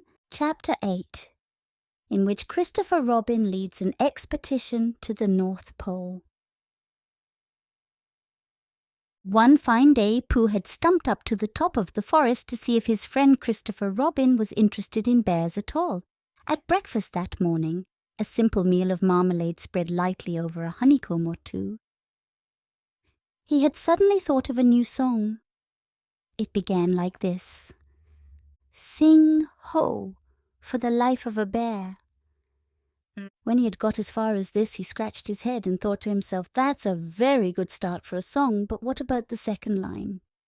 He tried singing ho 2 or 3 times, but it didn't seem to help. Perhaps it would be better, he thought, if I sang high for the life of a bear. So he sang it, but it wasn't. "Very well then," he said. "I shall sing that first line twice, and perhaps if I sing it very quickly I shall find myself singing the 3rd and 4th lines before I have time to think of them, and that will be a good song. Now then, sing ho for the life of a bear! Sing ho for the life of a bear! I don't much mind if it rains or snows, 'cause I've got a lot of honey on my nice new nose. I don't much care if it snows or thaws, 'cause I've got a lot of honey on my nice clean paws. Sing ho for a bear! Sing ho for a Pooh! And I'll have a little something in an hour or two." He was so pleased with this song that he sang it all the way to the top of the forest. "And if I go on singing it much longer," he thought, "it will be time for the little something, and then the last line won't be true." So he turned it into a hum instead. Christopher Robin was sitting outside his door, putting on his big boots. As soon as he saw the big boots, Pooh knew that an adventure was going to happen, and he brushed the honey off his nose with the back of his paw, and spruced himself up as well as he could so as to look ready for anything. "Good morning, Christopher Robin," he called out. "Hello, Pooh Bear, I can't get this boot on." "That's bad," said Pooh. "Do you think you could very kindly lean against me, 'cause I keep pulling so hard that I fall over backwards?" Pooh sat down, dug his feet into the ground, and pushed hard against Christopher Robin's back, and Christopher Robin pushed hard against his, and pulled at his boot until he had got it on. "And that's that," said Pooh. "What do we do next?" "We are all going on an expedition," said Christopher Robin, as he got up and brushed himself. "Thank you, Pooh." "Going on an expedition?" said Pooh eagerly. "I don't think I've ever been on one of those. Where are we going to on this expedition?" "Expedition, silly old bear. It's got an X in it." "Oh," said Pooh, "I know." But he didn't really. "We're going to discover the North Pole." "Oh," said Pooh again. "What is the North Pole?" he asked. "It's just a thing you discover," said Christopher Robin carelessly, not being quite sure himself. "Oh, I see," said Pooh. "Are bears any good at discovering it?" "Of course they are, and Rabbit and Kanga and all of you. It's an expedition. That's what an expedition means, a long line of everybody. You'd better tell the others to get ready while I see if my gun's all right. And we must all bring provisions." "Bring what?" "Things to eat." "Oh," said Pooh happily, "I thought you said provisions. I'll go and tell them." And he stumped off. The first person he met was Rabbit. "Hello, Rabbit," he said. "Is that you?" "Let's pretend it isn't," said Rabbit, "and see what happens." "I've got a message for you." "I'll give it to him." "We're all going on an expedition with Christopher Robin." "What is it when we're on it?" "A sort of boat, I think," said Pooh. "Oh, that sort." "Yes, and we're going to discover a pole or something. Or was it a mole? Anyhow, we're going to discover it." "We are we?" said Rabbit. "Yes, and we've got to bring things to eat with us in case we want to eat them. Now I'm going down to Piglet's. Tell Kanga, will you?" He left Rabbit and hurried down to Piglet's house. The Piglet was sitting on the ground at the door of his house, blowing happily at a dandelion, and wondering whether it would be this year, next year, sometime or never. He had just discovered that it would be never and was trying to remember what it was, and hoping it wasn't anything nice, when Pooh came up. "Oh, Piglet," said Pooh excitedly. "We're going on an expedition, all of us with things to eat, to discover something." "To discover what?" said Piglet anxiously. "Oh, just something." "Nothing fierce?" Christopher Robin didn't say anything about fierce. He just said it had an X. "It isn't their necks I mind," said Piglet earnestly. "It's their teeth. But if Christopher Robin is coming, I don't mind anything." In a little while they were all ready at the top of the forest, and the expedition started. First came Christopher Robin and Rabbit, then Piglet and Pooh, then Kanga with Roo in her pocket and Owl, then Eeyore, and at the end, in a long line, all Rabbit's friends and relations. "I didn't ask them," explained Rabbit carelessly. "They just came. They always do. They can march at the end, after Eeyore." "What I say," said Eeyore, "is that it's unsettling. I didn't want to come on this expo, what Pooh said. I only came to oblige. But here I am, and if I am the end of the expo, what we're talking about, then let me be the end. But if every time I want to sit down for a little rest, I have to brush away half a dozen of Rabbit's smaller friends and relations first, then this isn't an expo, whatever it is at all. It's simply a confused noise, that's what I say." "I see what Eeyore means," said Owl. "If you ask me—" "I'm not asking anybody," said Eeyore. "I'm just telling everybody. We can look for the North Pole, or we can play Here We Go Gathering Nuts in May with the end part of an ant's nest. It's all the same to me." There was a shout from the top of the line. "Come on!" called Christopher Robin. "Come on!" called Pooh and Piglet. "Come on!" called Owl. "We're starting," said Rabbit. "I must go." And he hurried off to the front of the expedition with Christopher Robin. "All right," said Eeyore. "We're going, only don't blame me." So off they all went to discover the pole. And as they walked, they chatted to each other of this and that, all except Pooh, who was making up a song. "This is the first verse," he said to Piglet when he was ready with it. "First verse of what?" "My song." "What song?" "This one." "Which one?" "Well, if you listen, Piglet, you'll hear it." "How do you know I'm not listening?" Pooh couldn't answer that one, so he began to sing. They all went off to discover the pole, Owl and Piglet and Rabbit and all. It's a thing you discover, as I've been told, by Owl and Piglet and Rabbit and all. Eeyore, Christopher Robin and Pooh, and Rabbit's relations all went too. And where the pole was none of them knew. Sing hey for Owl and Rabbit and all. "Hush," said Christopher Robin, turning round to Pooh. "We're just coming to a dangerous place." "Hush," said Pooh, turning round quickly to Piglet.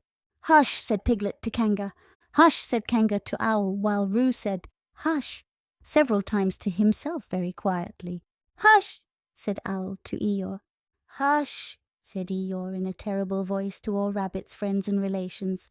And "hush," they said hastily to each other all down the line, until it got to the last one of all.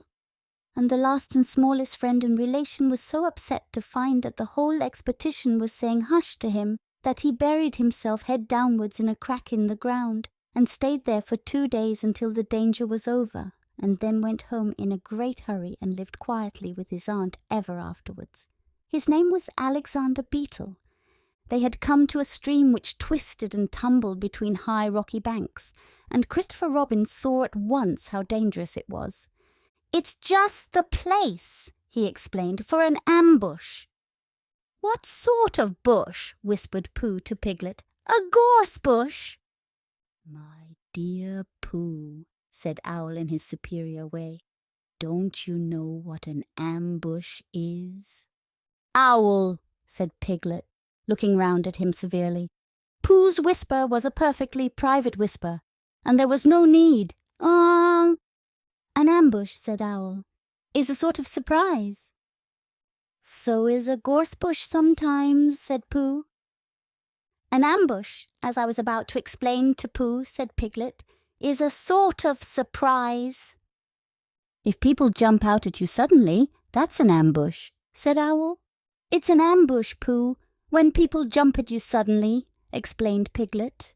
Pooh, who now knew what an ambush was, said that a gorse bush had sprung at him suddenly one day when he fell off a tree, and he had taken 6 days to get all the prickles out of himself. We are not talking about gorse bushes, said Owl, a little crossly. I am, said Pooh. They were climbing very cautiously up the stream now, going from rock to rock, and after they had gone a little way they came to a place where the banks widened out at each side, so that on each side of the water there was a level strip of grass on which they could sit down and rest. As soon as he saw this, Christopher Robin called, "Halt!" and they all sat down and rested. I think, said Christopher Robin, that we ought to eat all our provisions now, so that we shan't have so much to carry. Eat all I want, said Pooh. All that we've brought, said Piglet, getting to work. That's a good idea, said Pooh, and he got to work too. Have you all got something? Asked Christopher Robin with his mouth full. All except me, said Eeyore, as usual. He looked round at them in his melancholy way. I suppose none of you are sitting on a thistle by any chance? I believe I am, said Pooh. Ow! He got up and looked behind him. Yes, I was. I thought so. Thank you, Pooh, if you've quite finished with it. He moved across to Pooh's place and began to eat. It don't do them any good, you know, sitting on them, he went on as he looked up munching. Takes all the life out of them. Remember that another time, all of you. A little consideration, a little thought for others makes all the difference. As soon as he had finished his lunch, Christopher Robin whispered to Rabbit, and Rabbit said, Yes, yes, of course, and they walked a little way up the stream together. I didn't want the others to hear, said Christopher Robin. Quite so, said Rabbit, looking important. I wondered, it's only... Rabbit, I suppose you don't know. What does the North Pole look like? Well, said Rabbit, stroking his whiskers, now you're asking me. I did know once, only I've sort of forgotten, said Christopher Robin carelessly. It's a funny thing, said Rabbit, but I've sort of forgotten too, although I did know once. I suppose it's just a pole stuck in the ground. Sure to be a pole, said Rabbit, because of calling it a pole, and if it's a pole, well, I should think it would be sticking in the ground, shouldn't you, because there'd be nowhere else to stick it. Yes, that's what I thought. The only thing, said Rabbit, is, where is it sticking? That's what we're looking for, said Christopher Robin. They went back to the others. Piglet was lying on his back, sleeping peacefully. Roo was washing his face and paws in the stream, while Kanga explained to everybody proudly that this was the first time he had ever washed his face himself, and Owl was telling Kanga an interesting anecdote full of long words, like encyclopedia and rhododendron, to which Kanga wasn't listening. I don't hold with all this washing, grumbled Eeyore, this modern, behind-the-ears nonsense. What do you think, Pooh? Well, said Pooh, I think... But we shall never know what Pooh thought, for there came a sudden squeak from Roo, a splash, and a loud cry of alarm from Kanga. So much for washing, said Eeyore. Roo's fallen in, cried Rabbit, and he and Christopher Robin came rushing down to the rescue. Look at me swimming, squeaked Roo from the middle of his pool, and was hurried down a waterfall into the next pool. Are you all right, Roo dear? Called Kanga anxiously. Yes, said Roo, look at me, SW. And down he went over the next waterfall into another pool. Everybody was doing something to help. Piglet, wide awake suddenly, was jumping up and down and making ooh, I say noises. Owl was explaining that in a case of sudden and temporary immersion, the important thing was to keep the head above water. Kanga was jumping along the bank, saying, "Are you sure you're all right, Roo dear?" To which Roo, from whatever pool he was in at the moment, was answering, "Look at me swimming." Eeyore had turned round and hung his tail over the first pool into which Roo fell, and with his back to the accident was grumbling quietly to himself and saying, "All this washing, but catch on to my tail, little Roo, and you'll be all right." And Christopher Robin and Rabbit came hurrying past Eeyore and were calling out to the others in front of them. "All right, Roo, I'm coming," called Christopher Robin. "Get something across the stream lower down, some of you fellows," called Rabbit. But Pooh was getting something. 2 pools below Roo he was standing with a long pole in his paws, and Kanga came up and took one end of it, and between them they held it across the lower part of the pool, and Roo, still bubbling proudly, "Look at me swimming," drifted up against it and climbed out. "Did you see me swimming?" squeaked Roo excitedly, while Kanga scolded him and rubbed him down. "Pooh, did you see me swimming?" "That's called swimming, what I was doing." "Rabbit, did you see what I was doing?" "Swimming." "Hello, Piglet, I say. Piglet, what do you think I was doing?" "Swimming." "Christopher Robin, did you see me?" But Christopher Robin wasn't listening. He was looking at Pooh. "Pooh," he said, "where did you find that pole?" Pooh looked at the pole in his hands. "I just found it," he said. "I thought it ought to be useful. I just picked it up." "Pooh," said Christopher Robin solemnly, "the expedition is over. You have found the North Pole." "Oh," said Pooh. Eeyore was sitting with his tail in the water when they all got back to him. "Tell Roo to be quick, somebody," he said. "My tail's getting cold. I don't want to mention it, but I just mention it. I don't want to complain, but there it is. My tail's cold." "Here I am," squeaked Roo. "Oh, there you are! Did you see me swimming?" Eeyore took his tail out of the water and swished it from side to side. "As I expected," he said. "Lost all feeling. Numbed it. That's what it's done, numbed it. Well, as long as nobody minds, I suppose it's all right."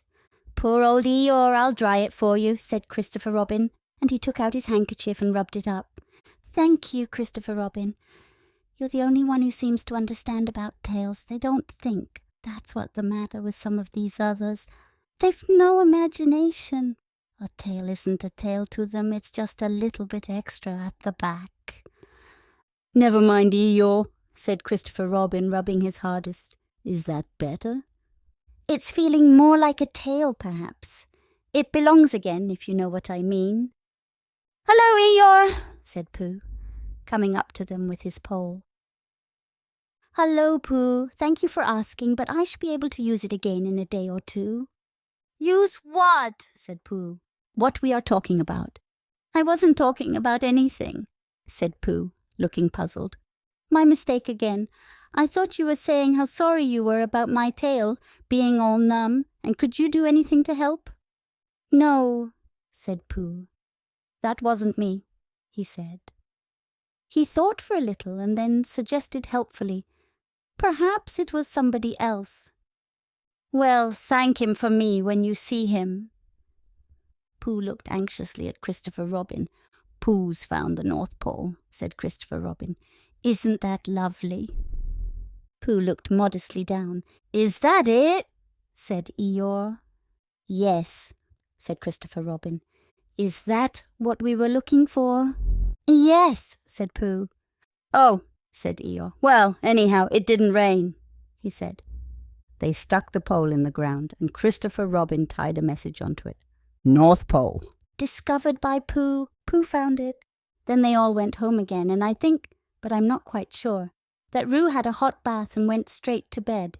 But Pooh went back to his own house, and feeling very proud of what he had done, had a little something to revive himself. Chapter 9, in which Piglet is entirely surrounded by water.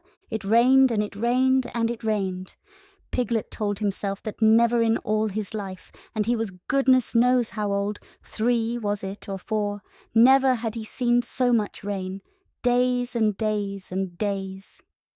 "If only," he thought as he looked out of the window, "I had been in Pooh's house, or Christopher Robin's house or Rabbit's house when it began to rain, then I should have had company all this time, instead of being here all alone, with nothing to do except wonder when it will stop.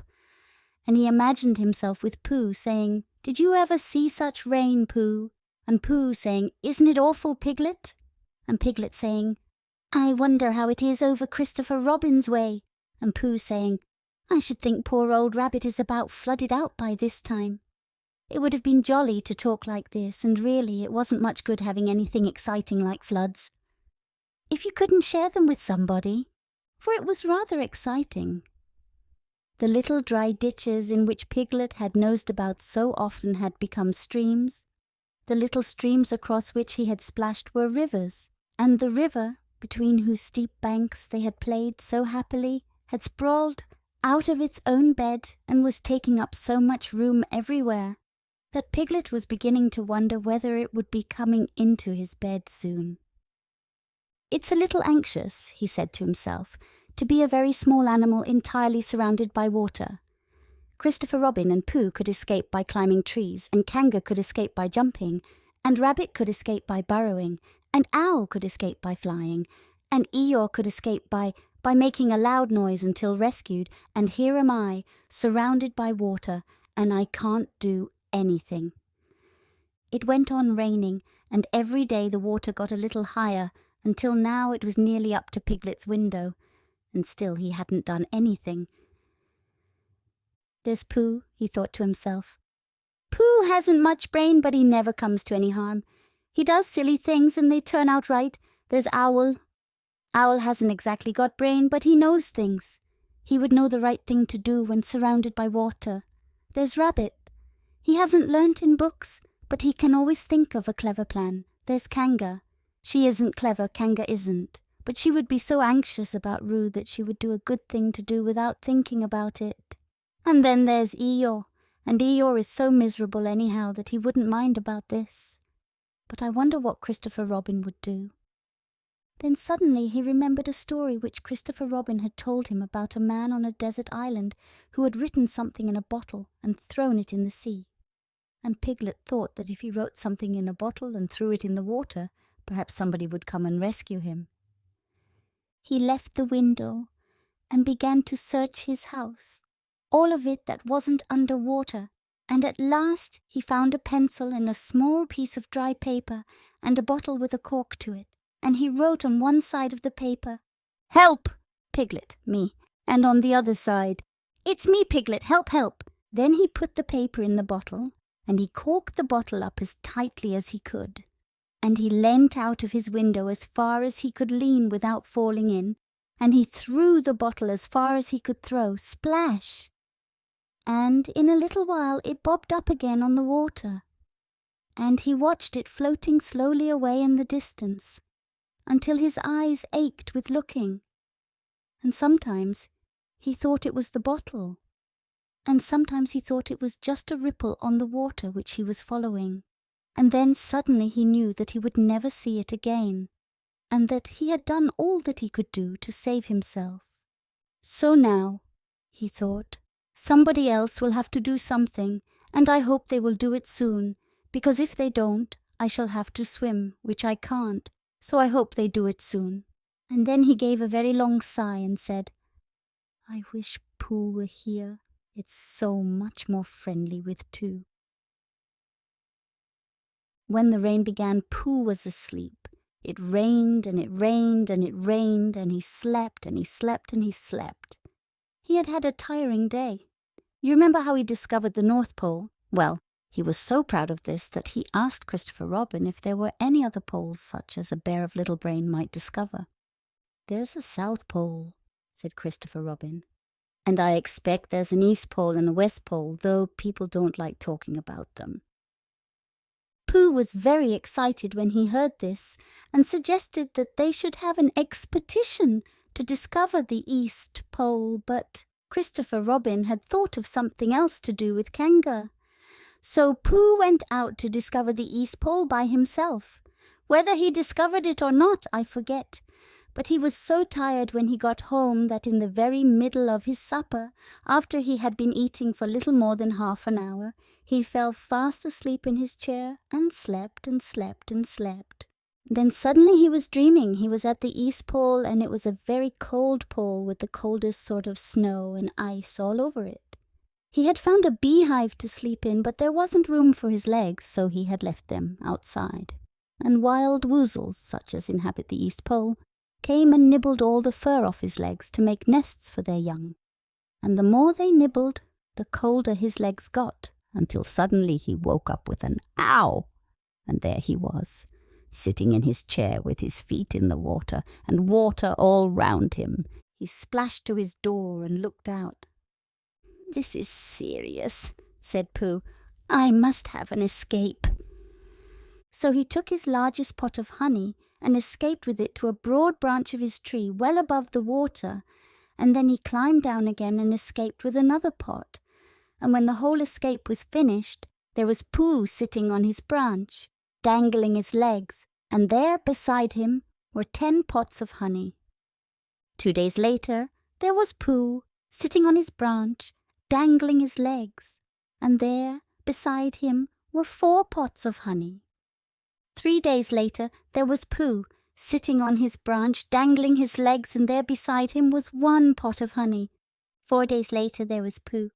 And it was on the morning of the 4th day that Piglet's bottle came floating past him, and with one loud cry of "Honey!"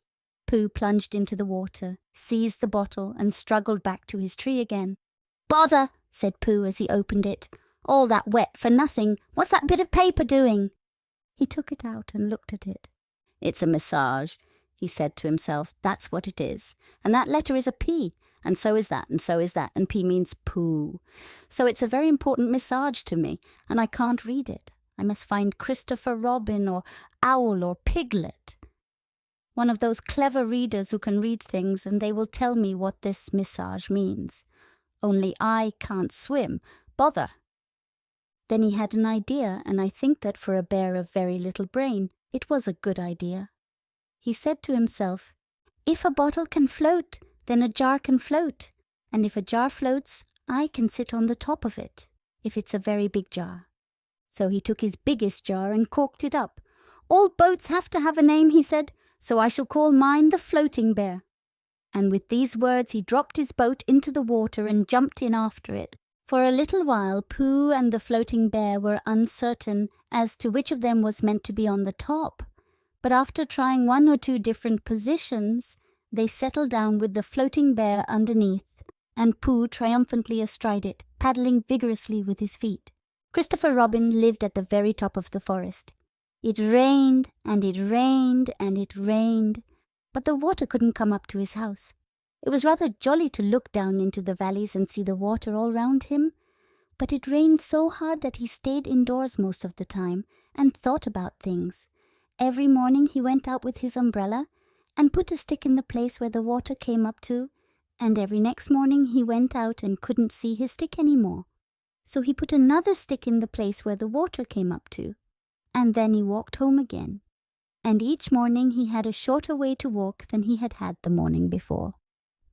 On the morning of the 5th day, he saw the water all around him, and knew that for the first time in his life he was on a real island, which was very exciting. It was on this morning that Owl came flying over the water to say, "How do you do?" to his friend Christopher Robin.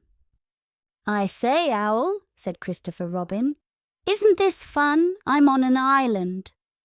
"The atmospheric conditions have been very unfavourable lately," said Owl. "The what?" "It has been raining," explained Owl. "Yes," said Christopher Robin, "it has." "The flood level has reached an unprecedented height." "The who?" "There's a lot of water about," explained Owl. "Yes," said Christopher Robin, "there is. However, the prospects are rapidly becoming more favourable. At any moment—" "Have you seen Pooh?" "No, at any moment—" "I hope he's all right," said Christopher Robin. "I've been wondering about him. I expect Piglet's with him. Do you think they're all right, Owl?" "I expect so. You see, at any moment—" "Do go and see, Owl, because Pooh hasn't got very much brain, and he might do something silly, and I do love him so, Owl. Do you see, Owl?" "That's all right," said Owl. "I'll go. Back directly." And he flew off.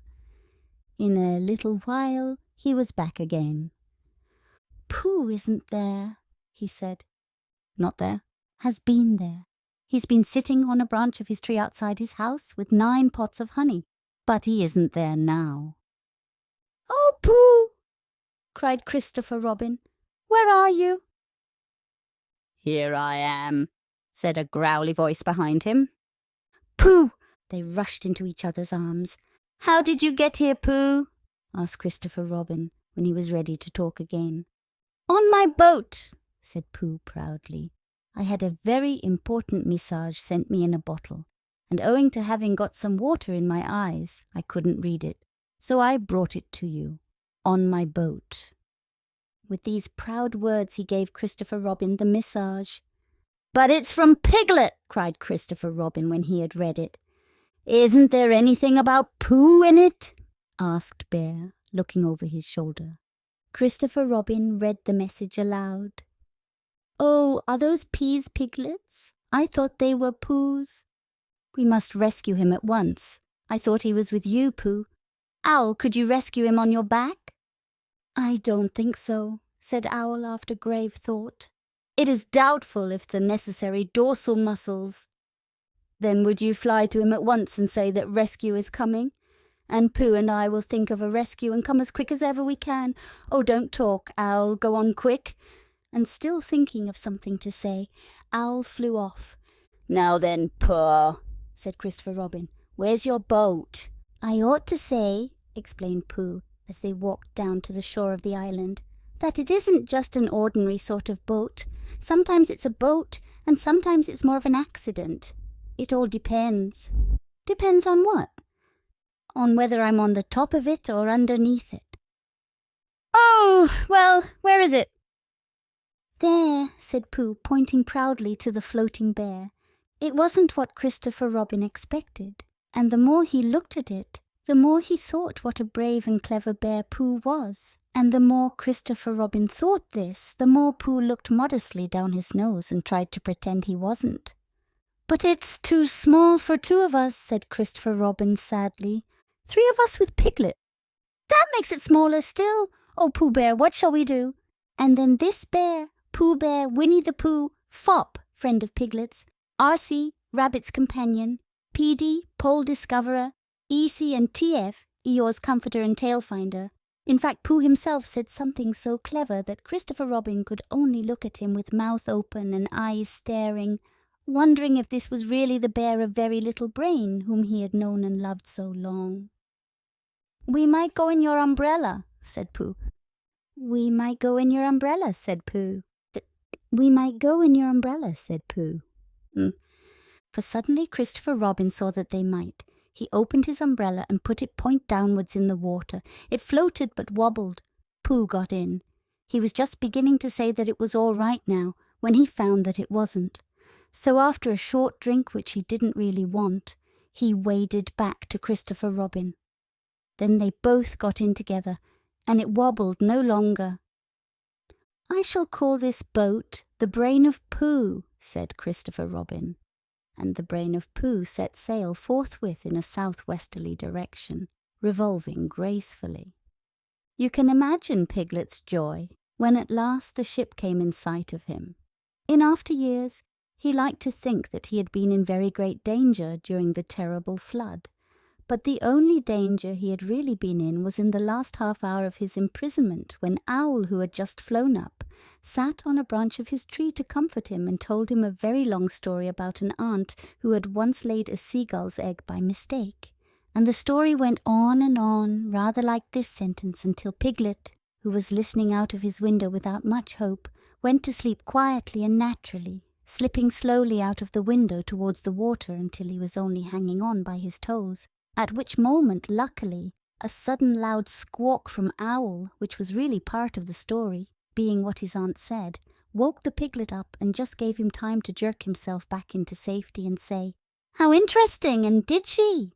When, well, you can imagine his joy when at last he saw the good ship, Brain of Pooh, Captain C. Robin, First Mate, P. Bear, coming over the sea to rescue him. Christopher Robin and Pooh again. And that is really the end of the story. And I'm very tired after that last sentence. I think I shall stop there. Chapter end in which Christopher Robin gives Pooh a party, and we say goodbye. One day when the sun had come back over the forest, bringing with it the scent of May, and all the streams of the forest were tinkling happily to find themselves their own pretty shape again, and the little pools lay dreaming of the life they had seen, and the big things they had done, and in the warmth and quiet of the forest, the cuckoo was trying over his voice carefully, and listening to see if he liked it, and wood pigeons were complaining gently to themselves in their lazy, comfortable way that it was the other fellow's fault. But it didn't matter very much. On such a day as this, Christopher Robin whistled in a special way he had, and Owl came flying out of the 100 Acre Wood to see what was wanted. "Owl," said Christopher Robin, "I am going to give a party." "You are you?" said Owl. "And it's to be a special sort of party, because it's because of what Pooh did when he did what he did to save Piglet from the flood." "Oh, that's what it's for, is it?" said Owl. "Yes, so will you tell Pooh as quickly as you can and all the others, because it will be tomorrow?" "Oh, it will it?" said Owl, still being as helpful as possible. "So will you go and tell them, Owl?" Owl tried to think of something very wise to say, but couldn't, so he flew off to tell the others, and the first person he told was Pooh. "Pooh," he said, "Christopher Robin is giving a party." "Oh," said Pooh, and then, seeing that Owl expected him to say something else, he said, "Will there be those little cake things with pink sugar icing?" Owl felt that it was rather beneath him to talk about little cake things with pink sugar icing, so he told Pooh exactly what Christopher Robin had said, and flew off to Eeyore. "A party for me?" thought Pooh to himself. "How grand!" And he began to wonder if all the other animals would know that it was a special Pooh party, and if Christopher Robin had told them about the floating bear and the brain of Pooh, and all the wonderful ships he had invented and sailed on, and he began to think how awful it would be if everybody had forgotten about it, and nobody quite knew what the party was for. And the more he thought like this, the more the party got muddled in his mind, like a dream when nothing goes right, and the dream began to sing itself over in his head until it became a sort of song. It was an anxious Pooh song. 3 cheers for Pooh. For who? For Pooh. Why, what did he do? I thought you knew. He saved his friend from a wetting. 3 cheers for Bear. For where? For Bear? He couldn't swim, but he rescued him. He rescued who? Oh, listen, do. I'm talking of Pooh. Of who? Of Pooh. I'm sorry, I keep forgetting. Well, Pooh was a bear of enormous brain. Just say it again. Of enormous brain. Of enormous what? Well, he ate a lot, and I don't know if he could swim or not, but he managed to float on a sort of boat. On a sort of what? Well, a sort of pot. So now let's give him 3 hearty cheers. So now let's give him 3 hearty witches, and hope he'll be with us for years and years, and grow in health and wisdom and riches. 3 cheers for Pooh. For who? For Pooh. 3 cheers for Bear. For where? For Bear. 3 cheers for the wonderful Winnie-the-Pooh. Just tell me, somebody, what did he do? While this was going on inside him, Owl was talking to Eeyore. Eeyore, said Owl, Christopher Robin is giving a party. Very interesting, said Eeyore. I suppose they will be sending me down the odd bits which got trodden on. Kind and thoughtful. Not at all. Don't mention it.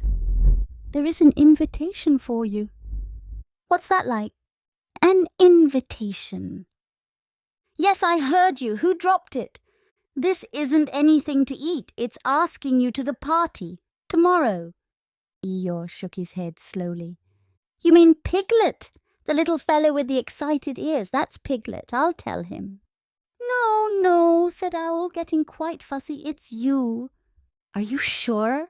Of course I'm sure. Christopher Robin said all of them. Tell all of them. All of them, except Eeyore. All of them, said Owl sulkily. Ah, said Eeyore, a mistake no doubt, but still I shall come, only don't blame me if it rains. But it didn't rain.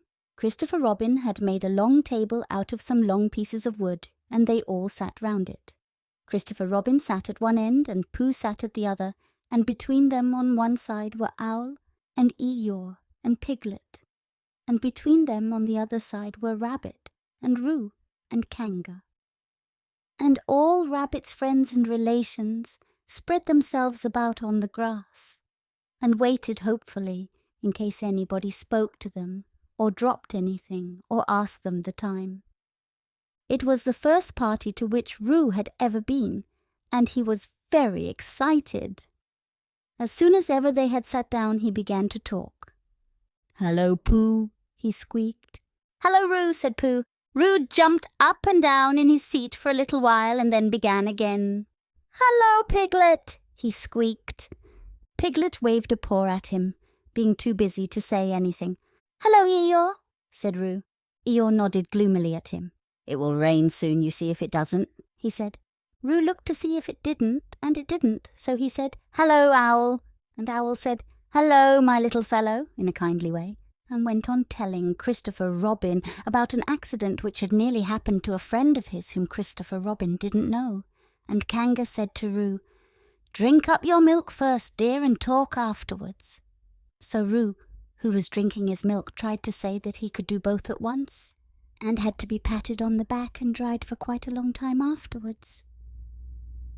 When they had all nearly eaten enough, Christopher Robin banged on the table with his spoon, and everybody stopped talking and was very silent, except Roo, who was just finishing a loud attack of hiccups and trying to look as if it was one of Rabbit's relations.